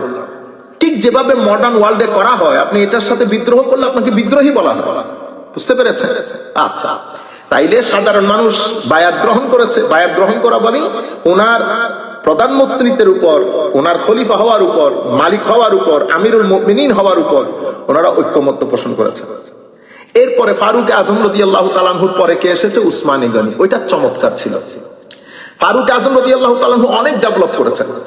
উনি ওনার পুরো সিস্টেমের মধ্যে 2টা হাউস রেখেছে, house of lords, house of commons, বুঝতে পেরেছেন? একটা খাস, একটা আম। শুরা কনসালটেন্সি হাউস, তো কনসালটেন্সি হাউসের মধ্যে উনি একটাতে 6টা মেম্বার রেখেছেন, আর যেটা জেনারেল অ্যাসেম্বলি সেটার মধ্যে আমি নাম্বারটা এক্সাক্ট ভুলে গেছি, 50 জন কি 60 জন ছিল বা 40 জন ছিল, এক্সাক্ট নাম্বারটা আমার এখন মনে পড়তেছে না। তাইলে হযরতে ফারুক আজম রাদিয়াল্লাহু তাআলা আনহুর সময়ে এই 2 জনের নমিনেশন এসেছে, আরেকজনের নমিনেশন ছিল, ঠিক আছে?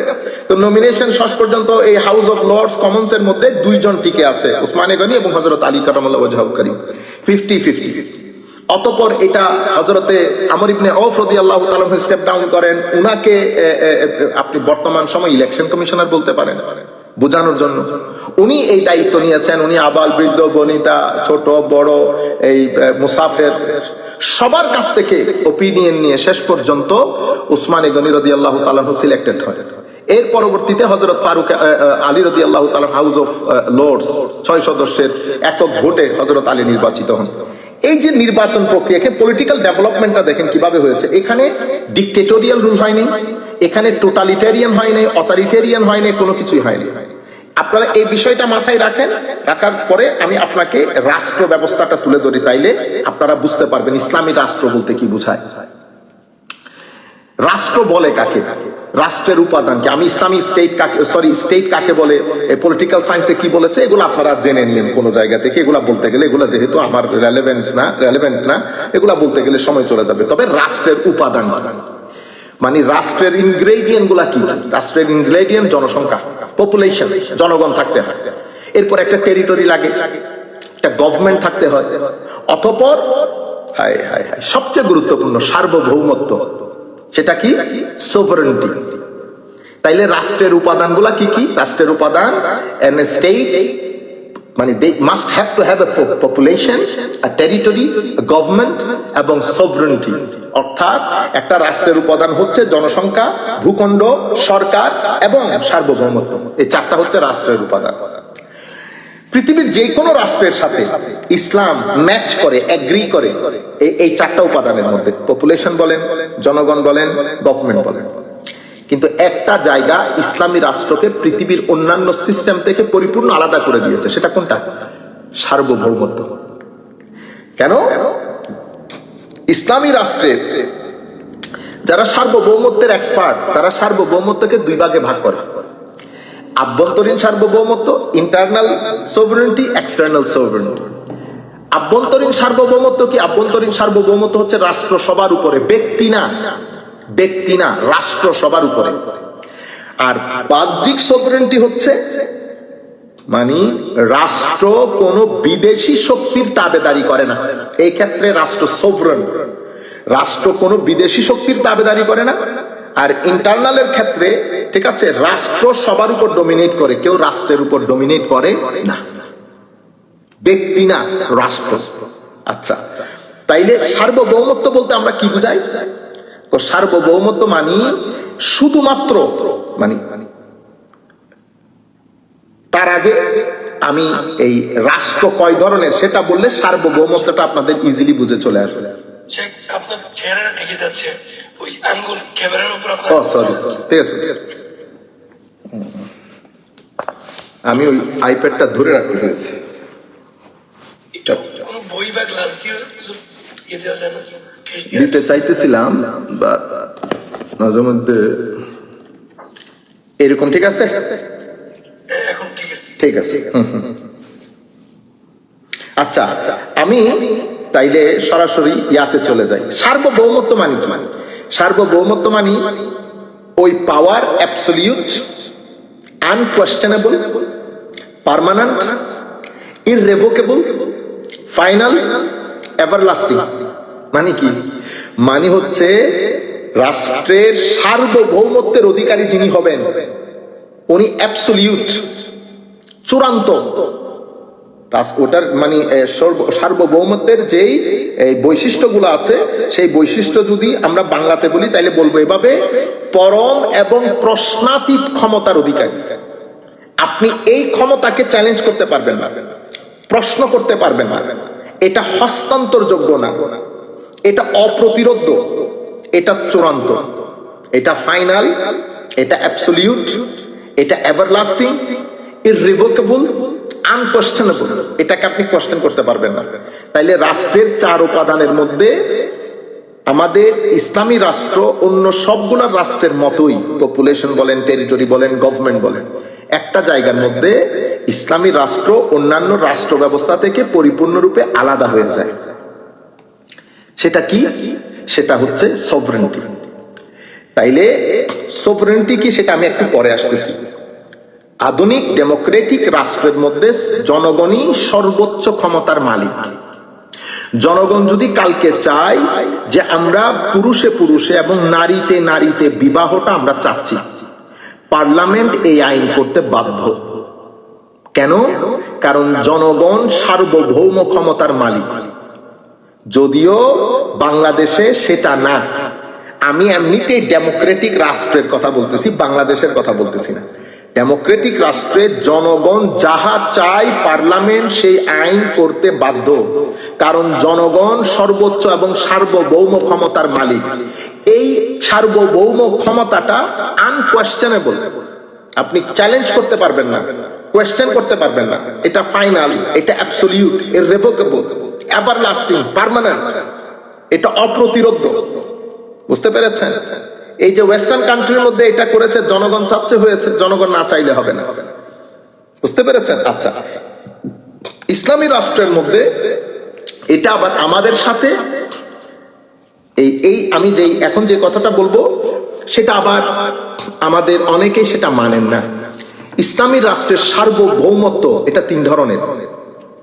ইসলামী রাষ্ট্রের সার্বভৌমত্ব তিন ধরনের। প্রথমটা হচ্ছে আল্লাহ রাব্বুল আলামিনের সার্বভৌমত্ব। আল্লাহর যে সার্বভৌমত্ব এটা জাতি, সত্তাগত। বুঝতে পেরেছেন? এবং এটা চূড়ান্ত। ওই যে কথাগুলা বলেছি সবকিছু অ্যাপ্লিকেবল, ঠিক আছে? জাতিভাবে, সত্তাগতভাবে, পৃথিবীর মালিক হিসেবে, আমাদের স্রষ্টা হিসেবে আমার আল্লাহ একক, অদ্বিতীয়, এবং এই সার্বভৌম ক্ষমতা শুধু আমার আল্লাহর হাতে ন্যস্ত। সত্তাগতভাবে, আমি একটা শব্দ 2-3 বার বলে ফেলেছি, সত্তাগতভাবে। কেন? কারণ ইসলামী রাষ্ট্রে দ্বিতীয় সার্বভৌম ক্ষমতার মালিক রাসূলুল্লাহ সাল্লাল্লাহু আলাইহি ওয়াসাল্লাম। এই জায়গার মধ্যে আবার যারা বর্তমানে সৌদি বেসড এবং মৌলানা মওদুদী সাহেব বেসড এই সার্বভৌম ক্ষমতা বা এগুলা ডিফাইন করে, ওনারা আল্লাহ রসুলকে এই জায়গায় আনেন না। সেই কারণে ওনারা তকবীরের পরে, নারাই তকবীরের পরে নারাই রিসালাত বলেন না। কি কারণে বলেন না সেটা তাদের বিষয়। আমরা কি করেছি? আমরা এই জায়গার মধ্যে আল্লাহ রসুল সাল্লাল্লাহু আলাইহি ওয়াসাল্লামের সার্বভৌম ক্ষমতার মালিক। কিভাবে? কোরআনে পাকের মধ্যে আল্লাহ বলেছেন, ফর এক্সাম্পল, আল্লাহর সার্বভৌমত্ব এটা জাতি, সত্তাগত। ইনিল হুকমু ইল্লা লিল্লাহ ওয়া কুল আলহামদুলিল্লাহিল্লাযী লাম ইয়াত্তাখিয ওয়ালাদান ওয়া লাম ইয়াকুল লাহু শারীকুন ফিল মুলক কুলিল্লাহুম্মা মালিকাল মুলক। কোরআনের 3 জায়গার আয়াত। অর্থাৎ সার্বভৌম ক্ষমতার একচ্ছত্র অধিপতি, আনকন্ডিশনাল, সত্তাগতভাবে আল্লাহ, এটাতে কারো কোনো দ্বিমত নাই। দ্বিতীয় যেটা রাসূলুল্লাহ সাল্লাল্লাহু আলাইহি ওয়াসাল্লামের কথা বলেছি, আমার নবীর যে সার্বভৌমত্ব সেটা ম্যানিফেস্টেটিভ। ম্যানিফেস্টেটিভ মানে representation on behalf of almighty Allah. আল্লাহ রাব্বুল আলামিনের পক্ষ থেকে আমার নবীকে আমার আল্লাহ এই পজিশন দান করেছেন, এটা আতাই। কিভাবে? যেমন কোরআনে পাকের মধ্যে আমার আল্লাহ ইরশাদ করেছেন, ফালা ওয়া রাব্বিক লা ইউমিনুন হাত্তা ইউহাক্কিমুকা ফীমা শাজারা বাইনাহুম। আমার আল্লাহ বলছেন, আপনার রবের কসম করে বলছি, সেই ব্যক্তি মুমিন হবে না যতক্ষণ পর্যন্ত আপনাকে হাকিম হিসাবে, চূড়ান্ত ফয়সালাকারী হিসেবে মেনে না নেবে। তাহলে আমার নবী ইসলামী রাষ্ট্রের ম্যানিফেস্টেটিভ সভরেন অথরিটি। সেই কারণে আমার নবীকে আমার আল্লাহ কালিমার মধ্যেও রেখেছেন লা ইলাহা ইল্লাল্লাহ মুহাম্মাদুর রাসূলুল্লাহ, আযানের মধ্যে রেখেছেন আশহাদু আল্লা ইলাহা ইল্লাল্লাহ ওয়া আশহাদু আন্না মুহাম্মাদুর রাসূলুল্লাহ, নামাজের মধ্যে রেখেছেন আসসালামু আলাইকা আইয়ুহান নবী, খুতবার মধ্যে রেখেছেন আলহামদুলিল্লাহ ওয়া সালাতু ওয়া সালামু আলা রাসূলিল্লাহ। এভাবে প্রত্যেক জায়গার মধ্যে আমার নবীকে আল্লাহ সাথে রেখেছেন ম্যানিফেস্টেটিভ অথরিটি হিসেবে, আল্লাহর রিপ্রেজেন্টেটিভ হিসেবে, আল্লাহর প্রতিনিধিত্বকারী হিসেবে। ঠিক সেভাবে ইসলামী রাষ্ট্রের রূপকভাবে, মেটাফরিক্যালি, ম্যানিফেস্টেটিভলি সুপ্রিম অথরিটির মালিক রাসূলুল্লাহ সাল্লাল্লাহু আলাইহি ওয়াসাল্লাম। এই জিনিসটা আমাদের অন্যান্য ভাইয়েরা মানে না। আমরা কেন মানি? আমি কোরআনে পাক থেকে আপনাদেরকে বলেছি, ফালা ওয়া রাব্বিক, আর এই বিষয়গুলো বলেছি। এরপর আমার আল্লাহ বলেছেন, ওয়ামা আরসালনা মির রাসূলিন ইল্লা লিইউতা বিইজনিল্লাহ ওয়ালাউ আন্নাহুম ইযযালামু আনফুসাহুম জাউক ফাস্তাগফিরুল্লাহ ওয়াস্তাগফারা লাহুমুর রাসূল। এগুলা সব এভাবে, ওয়ামা আতাকুমুর রাসূল ফাখুযু ওয়ামা নাহাকুম আনহু ফান্তাহু মান ইউতি'র রাসূল ফাকাদ আতা আল্লাহ। এভাবে প্রায় 115 থেকে ততোধিক আয়াত আমার নবীর ম্যানিফেস্টেটিভ সভরেনিটিকে কি করে? এস্টাবলিশ করে, এন্ডোর্স করে। সেই কারণে ইসলামী রাষ্ট্রের দ্বিতীয় সার্বভৌম ক্ষমতার মালিক রাসূলুল্লাহ সাল্লাল্লাহু আলাইহি ওয়াসাল্লাম। ইসলামী রাষ্ট্রের তৃতীয় সার্বভৌম ক্ষমতা, এটা সার্বভৌম না, এটা হচ্ছে কন্ডিশনাল। এটা কোনটা? এটা হচ্ছে খলিফা, রাষ্ট্রপ্রধান, প্রেসিডেন্ট, প্রধানমন্ত্রী যেটাই বলে, খলিফা বলতে হবে এমন কোনো কথা নাই। ইসলামী রাষ্ট্রের মধ্যে খলিফা বলা হয়েছে, আমিরুল মুমিনিন বলা হয়েছে, মালিক বলা হয়েছে। যখন যেটা রাষ্ট্র গ্রহণ করে, কালচার গ্রহণ করে, এটা যেহেতু শরীয়ত টার্ম না, সেই হেতু আপনি খোলা যেটা মন চায় বলতে পারবেন। কোন কাউকে খলিফা বলার কারণে ইসলামী হয়ে যাবে না যদি উসুলগুলা প্রতিষ্ঠা না হয়। আর কাউকে আপনি প্রধানমন্ত্রী বলেছেন, শুধু প্রধানমন্ত্রী বলার কারণে এটা ইসলামিক হয়ে যাবে। যেটাই বলেন উসুল যদি প্রতিষ্ঠা হয়, any system can be applied. আচ্ছা, তাইলে তো ভাইসজেরেন্সি যেটা, অর্থাৎ তৃতীয় সার্বভৌমত্ব, এটা সার্বভৌমত্ব না, এটা হচ্ছে প্রতিনিধিত্ব। তাহলে ইসলামী রাষ্ট্রের সার্বভৌমত্ব তিন জায়গার কথা বলেছে, আল্লাহ, রসুল, আর তৃতীয়টা হচ্ছে প্রতিনিধিত্ব, ভাইসজেরেন্সি। সেটা কি? সেটা হচ্ছে কন্ডিশনাল, অর্থাৎ আমার যিনি সরকার প্রধান হবেন আমি তার আনুগত্য করতে হবে কতক্ষণ, যতক্ষণ সে আল্লাহ এবং রসুলের আনুগত্য করে। ইয়া আইয়ুহাল্লাযীনা আমানু আতিউল্লাহ ওয়া আতিউর রাসূল। আতিউ আল্লাহর জন্য এসেছে, আতিউ রসুলের জন্য এসেছে। আল্লাহর আতিউটা জাতি, রসুলের আতিউটা আতাই। বুঝতে পেরেছেন? ম্যানিফেস্টেটিভ। আর ওয়া উলিল আমরি মিনকুম, এখানে আর আতিউ আসে নাই, ওয়া উলিল আমরি মিনকুম, অতঃপর তোমাদের রাষ্ট্র ক্ষমতায় যারা অধিষ্ঠিত হবে তারা।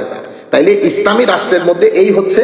আচ্ছা, এর পরবর্তীতে আমরা আপনাদেরকে কিছু সময় যেহেতু চলে যাচ্ছে, আমি রাষ্ট্রের দিকে চলে যাই একটু পরে। আল্লাহুম্মা সাল্লি আলা সাইয়্যিদিনা মুহাম্মাদিন ওয়া বারিক ওয়াসাল্লিম।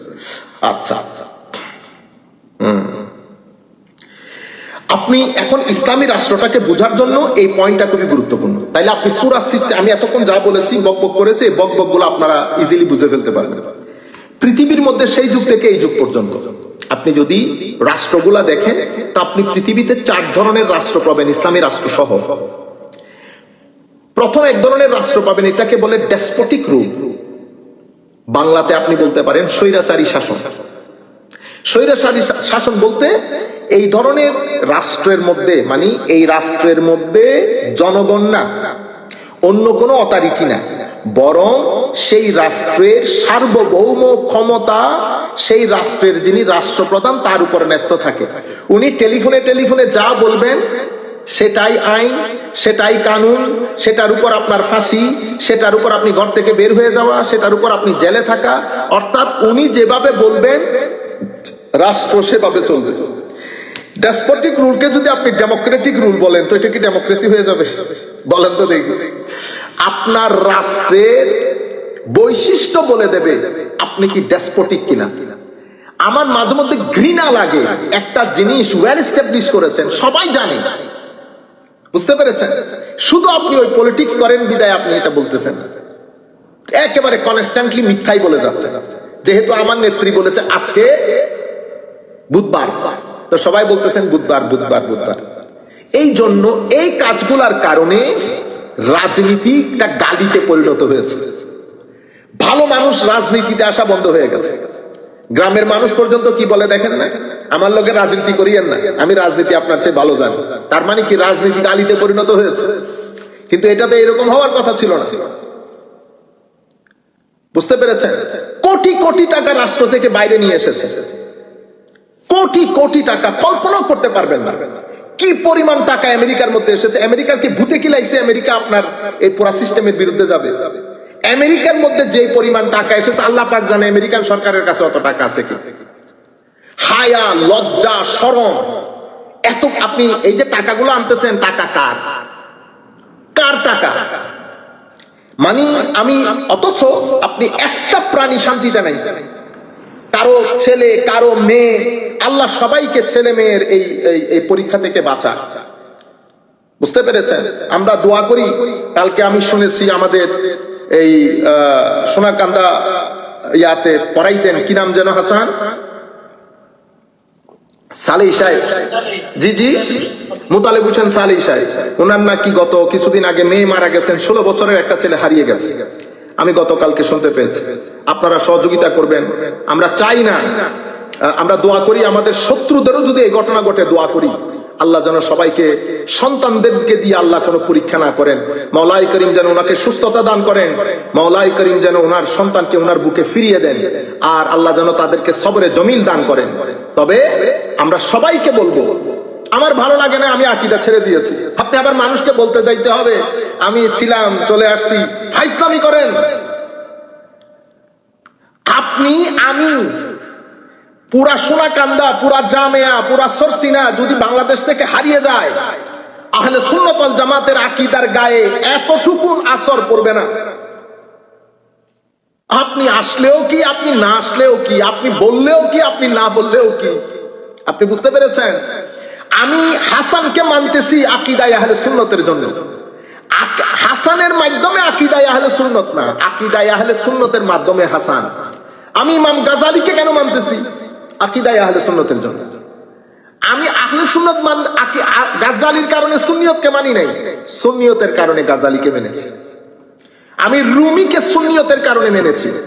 বলেন জালালউদ্দিন রুমিকে সুন্নিয়ত থেকে হেঁটে যেতে 3 দিনে তো 3 মিনিটও সময় লাগবে না ওনাকে ছেড়ে দিতে, জাতি ছেড়ে দিবে। আপনারা বুঝতে পেরেছেন? এটা সাহাবায়ে কেরামের আকীদা, আলে রাসূলের আকীদা, কুল কায়নাতের আইম্মা সালেহিনের আকীদা। আমি মানুষ খারাপ হতে পারি, লাখ খারাপ, আমার এলম না থাকতে পারে, যুক্তি না থাকতে পারে, সেটা ভিন্ন জিনিস। আমি ডিবেটের মধ্যে হেরে গেছি হাসানের সাথে, কথা বলতে পারি নাই। বুঝতে পেরেছেন? এই যে আমি এত বক বক বক বক বক বক করতেছি, বুঝতে পেরেছেন? আমার ক্লাসে বসে অনেক ভালো ছাত্র আছে, হয়তো তারা আমার চেয়ে 3 ভাগের 1 ভাগ কথা বলতে পারবে না, কিন্তু লিখতে দিলে তারা আমার চেয়ে 10 মাইল দূরে থাকবে। লিখতে দিলে তারা আমার চেয়ে 10 মাইল এগিয়ে থাকবে। আল্লাহ এক একজনকে এক এক জ্ঞান দান করেন। আপনারা বুঝতে পেরেছেন? বেশি বলা মানে বেশি জানা না, বেশি বলা মানে বেশি জানা হইলে তো আমাদের মতো জানার লোক পৃথিবীতেই থাকতো না। কিন্তু আসলে কি আমরা কিছু জানি না? আমরা কিছু জানি না, জিরো জিরো। বুঝতে পেরেছেন? কিন্তু তার মানে কি আমি না বলা, বলতে না পারা, এটা মানে না থাকা না। আপনি না মুছে যান, সবাই কিচ্ছু হয় না সুন্নিয়তে। মুতাজিলীরা পুরা বছরের পর বছর পাগল করে দিয়েছে, আহমদ ইবনে হাম্বলের মতো ব্যক্তিকে আওয়াজ করতে দেয় না। কোথায় মুতাজিলা আজকে? আমিও বলছি বাংলাদেশে মাজার পুরান, কোনো অসুবিধা নাই, হ্যাঁ, সবাইকে জেলে ভরে দেন, কোনো অসুবিধা নাই। মনে রাখবেন, প্রকৃতির নিয়ম থেকে বের হতে পারবেন না। ন্যাচারাল একটা রেভেঞ্জ আছে, প্রতিশোধ আছে। প্রকৃতি সেই প্রতিশোধ নেয়, সেটা আজকেও নিতে পারে, কালকেও নিতে পারে, 10 বছর পরেও নিতে পারে। ইতোপূর্বের সরকার, আমরা কারো পক্ষেও না, কারো বিপক্ষেও না। বুঝতে পেরেছেন? কিন্তু এতটুকুন বুঝি, জুলমকে জুলম বলার ক্ষেত্রে আপনারা কখনো পিছপা হবেন না। সেটা আমার বাবা করলেও জুলম। বুঝতে পেরেছেন? কোথায় আজকে, কোথায় গেল অহংকার? কোথায় অহংকার আজকে? দেখেছেন? এটাকে বলে ন্যাচারাল রেভেঞ্জ। বাঁচতে পারবেন না। সুতরাং আজকে মাজারপুরে দিয়ে কোনো লাভ নাই। শানে রেসালতে বেয়াদবি করে 14 বছর আওয়াজ করতে দেয় নাই আমার আল্লাহ, যে কারো মাধ্যমে হয়েছে সেটা। বুঝতে পেরেছেন? আমার আল্লাহ বলছেন, ওয়াইজা আরাদনা আন নুহলিকা কারিয়াতান আমারনা মুতরাফিহা, আমি যখন কোনো ভূখণ্ডকে ধ্বংস করতে চাই তো জালেমদেরকে দাঁড় করিয়ে দেই। তো জালেম দাঁড়িয়ে যাওয়া সেটা আমার বদনসিবই, আমার আমলের কারণে হয়। জালেম দাঁড়িয়ে যাওয়া আমার আমলের কারণে হয়। সুতরাং সাবধান, শানে রেসালতে বেয়াদবি করা বন্ধ করে দেন, আউলিয়ায়ে কেরামের শানে বেয়াদবি করা বন্ধ করে দেন, এবং খারিজিদের আদর্শ লালন করা বন্ধ করে দেন। সাধারণ মানুষের কাতারে আসি। আহলে সুন্নাত ওয়াল জামাত সুফিবাদী সাধারণ সুন্নি মুসলমান কিভাবে চিন্তা করে সেই চিন্তা বুঝার চেষ্টা করেন। অনেক ডেভেলপমেন্ট হয়েছে, এই ডেভেলপমেন্ট গুলো করেন, মানুষ পিস দেবে না। বুঝতে পেরেছেন? আল্লাহ আমাদের হামি ও নাসির হোক। তাইলে ডেসপটিক রুল, ডেসপটিক রুল কোনটা? ও যেই জায়গার মধ্যে সরকার অ্যাবসলিউট পাওয়ার ভোগ করে, উনি যা বলেন তাই কানুন, উনি সার্বভৌম ক্ষমতার মালিক, এটাকে ডেসপটিক রুল বলে। পৃথিবীতে এই রুলটা ছিল, আছে, থাকবে। ইসলাম এই রুলটাকে সমর্থন করে না। ইসলাম does not endorse, does not support and does not accept this despotic rule. ওয়া আমরুহুম শুরা বাইনাহুম, এখানে কোনো জিল্লি ইলাহি, কোনো পাপাইয়াত নাই। সার্বভৌম ক্ষমতার মালিক আল্লাহ এবং রাসূল সাল্লাল্লাহু আলাইহি ওয়াসাল্লাম। টেলিফোনে আপনি যা মন চাই করতে পারবেন না। বুঝতে পেরেছেন? আপনাকে একটা নির্দিষ্ট আইন মেনে চলতে হবে। কোনো কারণে যদি ইদার উদার করেন, সুপ্রিম কোর্ট যদি আপনাকে কল করে, you must have to go to the supreme court to answer to the question raised by the mass people. সাধারণ জনগণ যে প্রশ্ন করেছে সেই প্রশ্নের উত্তর দিতে সুপ্রিম কোর্টে যেতে হবে আপনাকে। বুঝতে পেরেছেন? তাইলে ডেসপটিক রুল একটা। দ্বিতীয় ধরন যেটা ডেসপটিক রুলটা মানে অ্যাবসলিউট পাওয়ার, অ্যাবসলিউট মোনার্কি, সেটা টোটালিটেরিয়ান, সর্বগ্রাসী হতে পারে, অথবা অথরিটেরিয়ান হতে পারে। অথরিটেরিয়ান মানে এক নায়কতন্ত্র হওয়া, অথবা ডিক্টেটরশিপ হতে পারে। অর্থাৎ এই টোটাল রুলকে অথরিটেরিয়ান বলেন, টোটালিটারিয়ান বলেন, ডিক্টেটরশিপ বলেন, এটাকে ইসলাম গ্রহণ করে না। এরপরে দ্বিতীয় হচ্ছে থিওক্রেটিক রুল, এটাকে ধর্ম শাসন, পুরোহিত শ্রেণী কর্তৃক রাজ্য শাসন। বুঝতে পেরেছেন? এই রুলের মধ্যে যিনি মৌলভী সাহেব থাকেন, প্রিস্ট, ফাদার, মাস্টার, উনি আল্লাহর পক্ষ থেকে বিশেষ প্রতিনিধি। যেটার রং আমাদের এখানে শুরু হয়েছে, যেটার রং আমাদের এখানে, মানে এগুলো ইনফ্লুয়েন্স করে সোসাইটির মধ্যে। তাহলে এই ধর্ম শাসনের এটা বিষয়টা কি? এখানে সরকার ব্যবস্থায় চূড়ান্ত সার্বভৌম ক্ষমতার মালিক আল্লাহর উপরও থাকে না, সার্বভৌম ক্ষমতার মালিক আল্লাহ এবং তার প্রতিনিধি হিসেবে ধর্ম যাজকের উপর ন্যস্ত থাকে। তাইলে থিওক্রেটিক রুলের মধ্যে সার্বভৌম ক্ষমতার মালিক আল্লাহ এবং আল্লাহর প্রতিনিধি হিসেবে ধর্মযাজক, পুরোহিত বা পাদ্রীর উপর ন্যস্ত থাকে। তিনি রাষ্ট্রে তার চরম ঐশ্বরিক কর্তৃত্ব কি করেন? প্রয়োগ করেন। আল্লাহ কি বলেছেন সেটা উনি মানুষকে জানান, উনি ইন্টারপ্রেট করেন, উনি যেটা বলেন সেটাই আল্লাহর কথা। কাউকে যদি জ্বালিয়ে দিতে বলেন, আপনি জ্বালিয়ে দিতে হবে, কারণ উনি আল্লাহর পক্ষ থেকে প্রতিনিধি। বুঝতে পেরেছেন? পাপাইয়ত। আচ্ছা, তো এটা কি? এই সরকার ব্যবস্থাও তো, সুতরাং এই ধরনের সরকার ব্যবস্থায় যিনি পুরোহিত বা ফাদার থাকেন, ওনার ক্ষমতা সর্বোচ্চ কর্তৃপক্ষের ক্ষমতা হিসেবে কনসিডার করা হয় এবং সর্বোচ্চ ক্ষমতার মালিক হয় উনি। ওনাকে চ্যালেঞ্জ করার ক্ষমতা আর কারো নাই। এই যে মানে থিওক্রেটিক রুল, এটাকেও ইসলাম সাপোর্ট করে না। আপনি দেখেন, এর পরবর্তীতে হচ্ছে ডেমোক্রেটিক রুল, আধুনিক রাষ্ট্র ব্যবস্থা। এই রাষ্ট্র ব্যবস্থায় জনগণ সর্বোচ্চ ক্ষমতার মালিক হন, যেটা আমি কিছুক্ষণ আগে আপনাদেরকে বলেছি। ঠিক আছে? এই রাষ্ট্র ব্যবস্থাটা, ঠিক আছে, অর্থাৎ জনগণের ক্ষমতা যেহেতু প্রশ্নাতীত, স্থায়ী, ঠিক আছে, এই চেতনা, এই জিনিসটাকে ইসলাম সম্পূর্ণরূপে অনুমোদনও করে না, সম্পূর্ণরূপে প্রত্যাখ্যানও করে না। তাহলে আমরা কি বললাম? ওয়েস্টার্ন ডেমোক্রেসির সমস্ত বিষয়কে ইসলাম পরিপূর্ণরূপে গ্রহণও করে না, ইসলাম পরিপূর্ণরূপে বর্জনও করে না। যাহা সহনীয় গ্রহণযোগ্য গ্রহণ করে, যাহা বর্জনীয় তাহা বর্জন করে। প্যারামিটার কি? প্যারামিটার হচ্ছে আল্লাহ এবং তার রসুল সাল্লাল্লাহু আলাইহি ওয়াসাল্লাম, কোরআন এবং সুন্নাহ। কোরআন এবং সুন্নাহর সাথে যাহা ম্যাচ করে অ্যাকসেপ্টেবল, যাহা ম্যাচ করে না তাহা রিজেক্টেড। বুঝতে পেরেছেন? আমাদের সমস্যা হয়ে গেছে, ধরেন আমরা এক একজন এক এক আলেমকে অনুসরণ করি বাংলাদেশের মধ্যে। কেউ মৌলানা তকি উসমানী সাহেবকে অনুসরণ করে, কেউ আবুল আলা মওদুদী সাহেবকে অনুসরণ করে। আবুল আলা মওদুদী সাহেবের সাথে দুইজন বিজ্ঞ উলামা ছিলেন, তোর মধ্যে একজন অন্যতম জাভেদ আহমদ গামেদী, আরেকজন মৌলানা সাহেব ডাক্তার এসরার সাহেব ছিলেন। ওনারা আবার মৌলানা মওদুদীর সাথে অনেক বিষয়ের দ্বিমত পোষণ করে তারা আবার ওখান থেকে সরে যান, এই ডেভেলপমেন্ট গুলার কারণে, মানে একটা জায়গায় স্ট্যাটিক না থাকার কারণে। আমি ওই বিষয়ের দিকে যাচ্ছিও না, ঠিক আছে? তো আমি শুধু আপনাদেরকে বলতে চাইতেছি যে এখানে আল্লাহ পাকের আল্লাহুম্মা সাল্লি আলা সাইয়্যিদিনা মুহাম্মাদিন ওয়া বারিক ওয়া সাল্লিম, অর্থাৎ এখানে একটা ডেভেলপমেন্ট এসেছে। এবং আমরা যেহেতু এক একজনকে অনুসরণ করি, তো ওনারা এই বিষয়গুলোতে যে রায় দেন, আমরা বাংলাদেশের ওয়াজ তকরিরের মধ্যে সেই রায়গুলার প্রতিফলন দেখা যায়। যেমন আমি বলে দেই গণতন্ত্র হারাম, অথচ আপনি গণতন্ত্রের উপর পরিপূর্ণরূপে কোন একটা আর্টিকেলও করেন না। গ্যারান্টি বলতেছি, আপনি বলেন কোন আর্টিকেল করেছেন? করেননি। আমি বিনয়ের সাথে অনুরোধ করব, বিনয়ের সাথে আপনাদের সবার মাধ্যমে, আমরা একটা খুব নাজুক পরিস্থিতিতে আছি, খুব নাজুক পরিস্থিতিতে আছি। কারণ আমরা এখন 57টা মুসলিম দেশ পৃথিবীর গোলামে পরিণত হয়েছে। আমরা কোন রকম নিজের মতামত বিশ্ব দরবারে তুলে ধরতে পারছি না। আমাদের ওয়েসি নামে একটা সংগঠন আছে, সেটাও আমরা চালাই না, সেটা বাইরের লোক চালায়। এই নাজুক পরিস্থিতিতে যদি আমরা হিকমতের মাধ্যমে প্রসিড করতে না পারি, তাহলে আমরা পরবর্তী প্রজন্মের জন্য একটা সুন্দর পরিস্থিতি রেখে যেতে ব্যর্থ হব।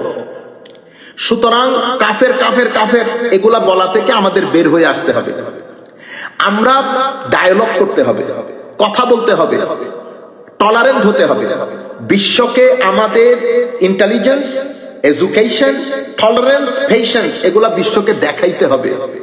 বিশ্বকে কেন দেখাবেন? কারণ আপনি নিজে কিছু করার চেয়ে আপনি যদি বিশ্বের বড় বড় কয়েকজনকে মুসলমান বানাতে পারেন, তাইলে তো আপনি অনেক দূরে গিয়ে যাবেন। সুতরাং এই মুহূর্তে আপনি ডেমনস্ট্রেট করেন যে আপনি রাসূলে পাকের উম্মত সাল্লাল্লাহু আলাইহি ওয়াসাল্লাম। বিশ্বে কিন্তু এখন একটা সুন্দর সময়। জি হাসান, কিছু বলছো? আপনার আওয়াজ আওয়াজ আসতেছে? আওয়াজ আসতেছে না কেন? এখন ঠিক আছে হাসান? আওয়াজ আসতেছে না হঠাৎ করে? আওয়াজ আওয়াজ আসতেছে? এখন ঠিক আছে। ও আচ্ছা, জ্যাম হয়ে গেছে হবে আর কি। বিশ্বের কথা বলাতে জ্যাম হয়ে গেছে। আচ্ছা যাই হোক, তো বলতে চাইতেছিলাম যে এখন কিন্তু ধর্ম প্রচারের মোক্ষম সময়। গ্লোবাল ভিলেজে থাকি, যেটা বলবেন বিশ্বে ছড়িয়ে যাচ্ছে। এবং এই মুহূর্তে ধর্ম প্রচারের সবচেয়ে বড় অস্ত্র তাসাব্বুফ, সুফিবাদ। দেখবেন এখন ভিতরে বাইরে সবাই সুফিবাদের বিরুদ্ধে লেগে আছে। কারণ কি? কারণ এটাই সবচেয়ে ইফেক্টিভ টুল টু প্রপাগেট ইসলাম। আমি কিছুদিন আগেও বলেছি, এত বড় বড় অর্গানাইজেশন এখানে কাজ করে আমাদের বাংলাদেশের, বড় বড় অর্গানাইজেশন মিলিয়ন মিলিয়ন ডলার এখান থেকে নেয়, বাংলাদেশে দেয়। কয়জন মানুষকে মুসলমান বানাইছেন মসজিদে ফিতনা করা ছাড়া? আপনাদের দাওয়াতি কাজ কি জানেন? দাওয়াতি কাজ সবে বরাত হারাম, অমুক হারাম, সমুক হারাম, এগুলাই করছেন। আরেকজনের মসজিদে ঢুকে মসজিদ দখল করছেন টাকা পয়সা দিয়ে। এই কাজগুলা করা বাদে আমেরিকান সোসাইটিতে দ্বীনের কি কাজটা করেছেন আমাকে বলেন। অথচ ফিলাডেলফিয়াতে শুয়ে থাকা বাবা মহিউদ্দিন শ্রীলঙ্কা থেকে এক লুঙ্গি এক গেঞ্জি পরে এসে পুরো আমেরিকা জয় করে ফেলেছে। না জানেন ইংরেজি, না জানেন প্রপার শ্রীলঙ্কান ল্যাঙ্গুয়েজ। কিসের ভিত্তিতে? তাসাউফের ভিত্তিতে, মহব্বতের ভিত্তিতে, সুফিবাদের ভিত্তিতে। এটা সবচেয়ে ইফেক্টিভ টুল, কিন্তু এটাকে কালার করার জন্য সর্বোচ্চ চেষ্টা করা হচ্ছে। মাজার ভেঙে দিচ্ছেন, এটা পার্ট অফ, মানে এটা হচ্ছে আন্তর্জাতিক ষড়যন্ত্রের একটা অংশ। সাধারণ শিক্ষিত শ্রেণীর মধ্যে তাসাউফের প্রতি ঘৃণা জন্মানো, এই জন্য আপনি ডিপ্রেশন থেকে বাঁচতেছেন না। পৃথিবীতে এখন ডিপ্রেশন সর্ব জায়গায়। এই ডিপ্রেশন থেকে বাঁচানোর অন্যতম উপায় হচ্ছে তাসাউফ। যাই হোক, আমি ওই জায়গায় না যাই। তাইলে ডেমোক্রেটিক রুল ইসলাম পরিপূর্ণরূপে গ্রহণও করে না, পরিপূর্ণরূপে বর্জনও করে না। আল্লাহর ওয়াস্তে আপনারা যেন মাহফিল করতে যাবেন, প্রত্যেকে যার যার অবস্থা বর্ণনা করে অমুক কাফের গুলা বন্ধ করে দেন আল্লাহর ওয়াস্তে। এটার মাধ্যমে দিন বদনাম হচ্ছে, এটার মাধ্যমে মানুষের ভিতরে ঘৃণা চড়াচ্ছে। আপনি পরিপূর্ণরূপে এলমের উপর ওয়াজ করেন, ইলমি ওয়াজ, যেটা মানুষকে হেদায়েত করবে, এনলাইটেন করবে। তাহলে তিনটা রুল বলেছি। ডেসপটিক রুল, এটা হচ্ছে স্বৈরাচারী শাসন, স্বৈরাচার, এটা ইসলাম গ্রহণ করে না। কেন স্বৈরাচার? কারণ ওখানে যিনি সরকার প্রধান, সার্বভৌম ক্ষমতার মালিক থাকেন উনি, উনাকে শাসানোর, উনার উপরে আর কোনো অথরিটি নাই, উনি সর্বোচ্চ অথরিটি। চিন্তা করে দেখেন আপনার আশেপাশে আছে কিনা বা ছিল কিনা। এটাকে ডেসপটিক রুল বলে, ইসলাম এটা গ্রহণ করে না। এর পরবর্তীতে আরেকটা রুলকে অথরিটেরিয়ান কি বলে, থিওক্রেটিক রুল বলে। থিওক্রেটিক রুল যেটা ধর্মযাজক, যেখানে আল্লাহ সার্বভৌম ক্ষমতার মালিক, রিপ্রেজেন্টেটিভ হিসেবে উনি সর্বভৌম ক্ষমতার মালিক, ওনার উপরে কথা বলার কেউ নাই। ইসলাম এটাকেও সমর্থন করে না। এরপরে হচ্ছে ডেমোক্রেটিক, যেটা আধুনিক রাষ্ট্র ব্যবস্থা, এখানে জনগণ সর্বভৌম ক্ষমতার মালিক। ইসলাম এটাকে কিছু অংশ গ্রহণ করে, কিছু অংশ বর্জন করে। আসেন ইসলামিক স্টেট। ইসলামিক স্টেটের ইয়াটা কি, বৈশিষ্ট্যটা কি? ইসলামিক স্টেটের চূড়ান্ত ক্ষমতার মালিক আল্লাহ এবং তার রাসূল সাল্লাল্লাহু আলাইহি ওয়াসাল্লাম। রাষ্ট্রের যে অর্গানগুলো আছে, সেই অর্গানের কোনো একটা অর্গান এমন কোনো কিছু করতে পারবে না যেটা আল্লাহ এবং তার রাসূলের দেওয়া বিধানের বাইরে যায়, যেটা আল্লাহ এবং তার রাসূলের দেওয়া বিধানের বাইরে যায়। যেমন রাষ্ট্রের তিনটা ভাগ থাকে ইসলামী রাষ্ট্রের, যে কোনো রাষ্ট্রের এইভাবে হয়। Parliament, judiciary, executive. পার্লামেন্টের কাজ কি? পার্লামেন্টের কাজ হচ্ছে আইন প্রণয়ন। এক্সিকিউটিভের কাজ কি? ওনারা নির্বাহী, ইনাদের কাজ হলো, দায়িত্ব হলো পরিচালনা করা। জুডিশিয়ারির দায়িত্ব কি? এটা বিচার বিভাগ, তাদের দায়িত্ব হচ্ছে আইনের ব্যাখ্যা করা। তো জুডিশিয়ারি আইনের ব্যাখ্যা করবেন, এক্সিকিউটিভ পরিচালনা করবেন, এবং পার্লামেন্ট সংসদে বসে আইন প্রণয়ন করবেন। এই তিনও ডিপার্টমেন্ট, এগুলাকে বলে অর্গান অফ দ্য স্টেট। এই তিনও অর্গান অফ দ্য স্টেটের কোন অর্গানে কোনো কিছুতে আল্লাহ এবং রাসূল, কোরআন এবং সুন্নতের বিরুদ্ধে যায় এমন কোন আইন করতে পারবে না, এমন কোন আইন করতে পারবে না। আরেকটা বিষয় হচ্ছে আল্লাহুম্মা সাল্লি আলা সাইয়্যিদিনা মুহাম্মাদিন ওয়া বারিক ওয়াসাল্লিম, এই উন্নত বিশ্বের সাথে ওয়েস্টার্ন কান্ট্রির এক একটা বিষয় ওনারা এক এক জায়গা থেকে গ্রহণ করেন, যার কারণে ওনাদের ওখানে এই দ্বিমত হওয়াটা একেবারে খুব স্বাভাবিক হয়ে যায়। তারা কিছু জিনিস সোশ্যাল কালচার থেকে গ্রহণ করে, কিছু জিনিস রাষ্ট্রপ্রধান থেকে গ্রহণ করে, কিছু জিনিস তারা এই কি বলে সুপ্রিম কোর্টের যিনি প্রধান বিচারপতি উনি যে রায় দেন সেখান থেকে গ্রহণ করে, কিছু জিনিস কালচার থেকে গ্রহণ করে, হ্যাঁ, কিছু জিনিস তাদের সোশ্যাল রেওয়াজ, যেটা স্বাভাবিক রেওয়াজ সোশ্যাল কাস্টম, ওখান থেকে গ্রহণ করে। তাহলে তাদের আইনের কতগুলা মাখাজ দেখেন, সোর্স দেখেন। রাষ্ট্রপ্রধান, এর পরবর্তীতে সুপ্রিম কোর্টের যিনি প্রধান বিচারপতি উনার কিছু জাজমেন্টস, ঠিক আছে, এরপরে হচ্ছে কালচার, এরপরে হচ্ছে ওনাদের যে রাষ্ট্রীয় নীতি নিয়ম নীতি, এরপরে ওনারা ধর্মীয় কিছু ক্ষেত্রে বাইবেল।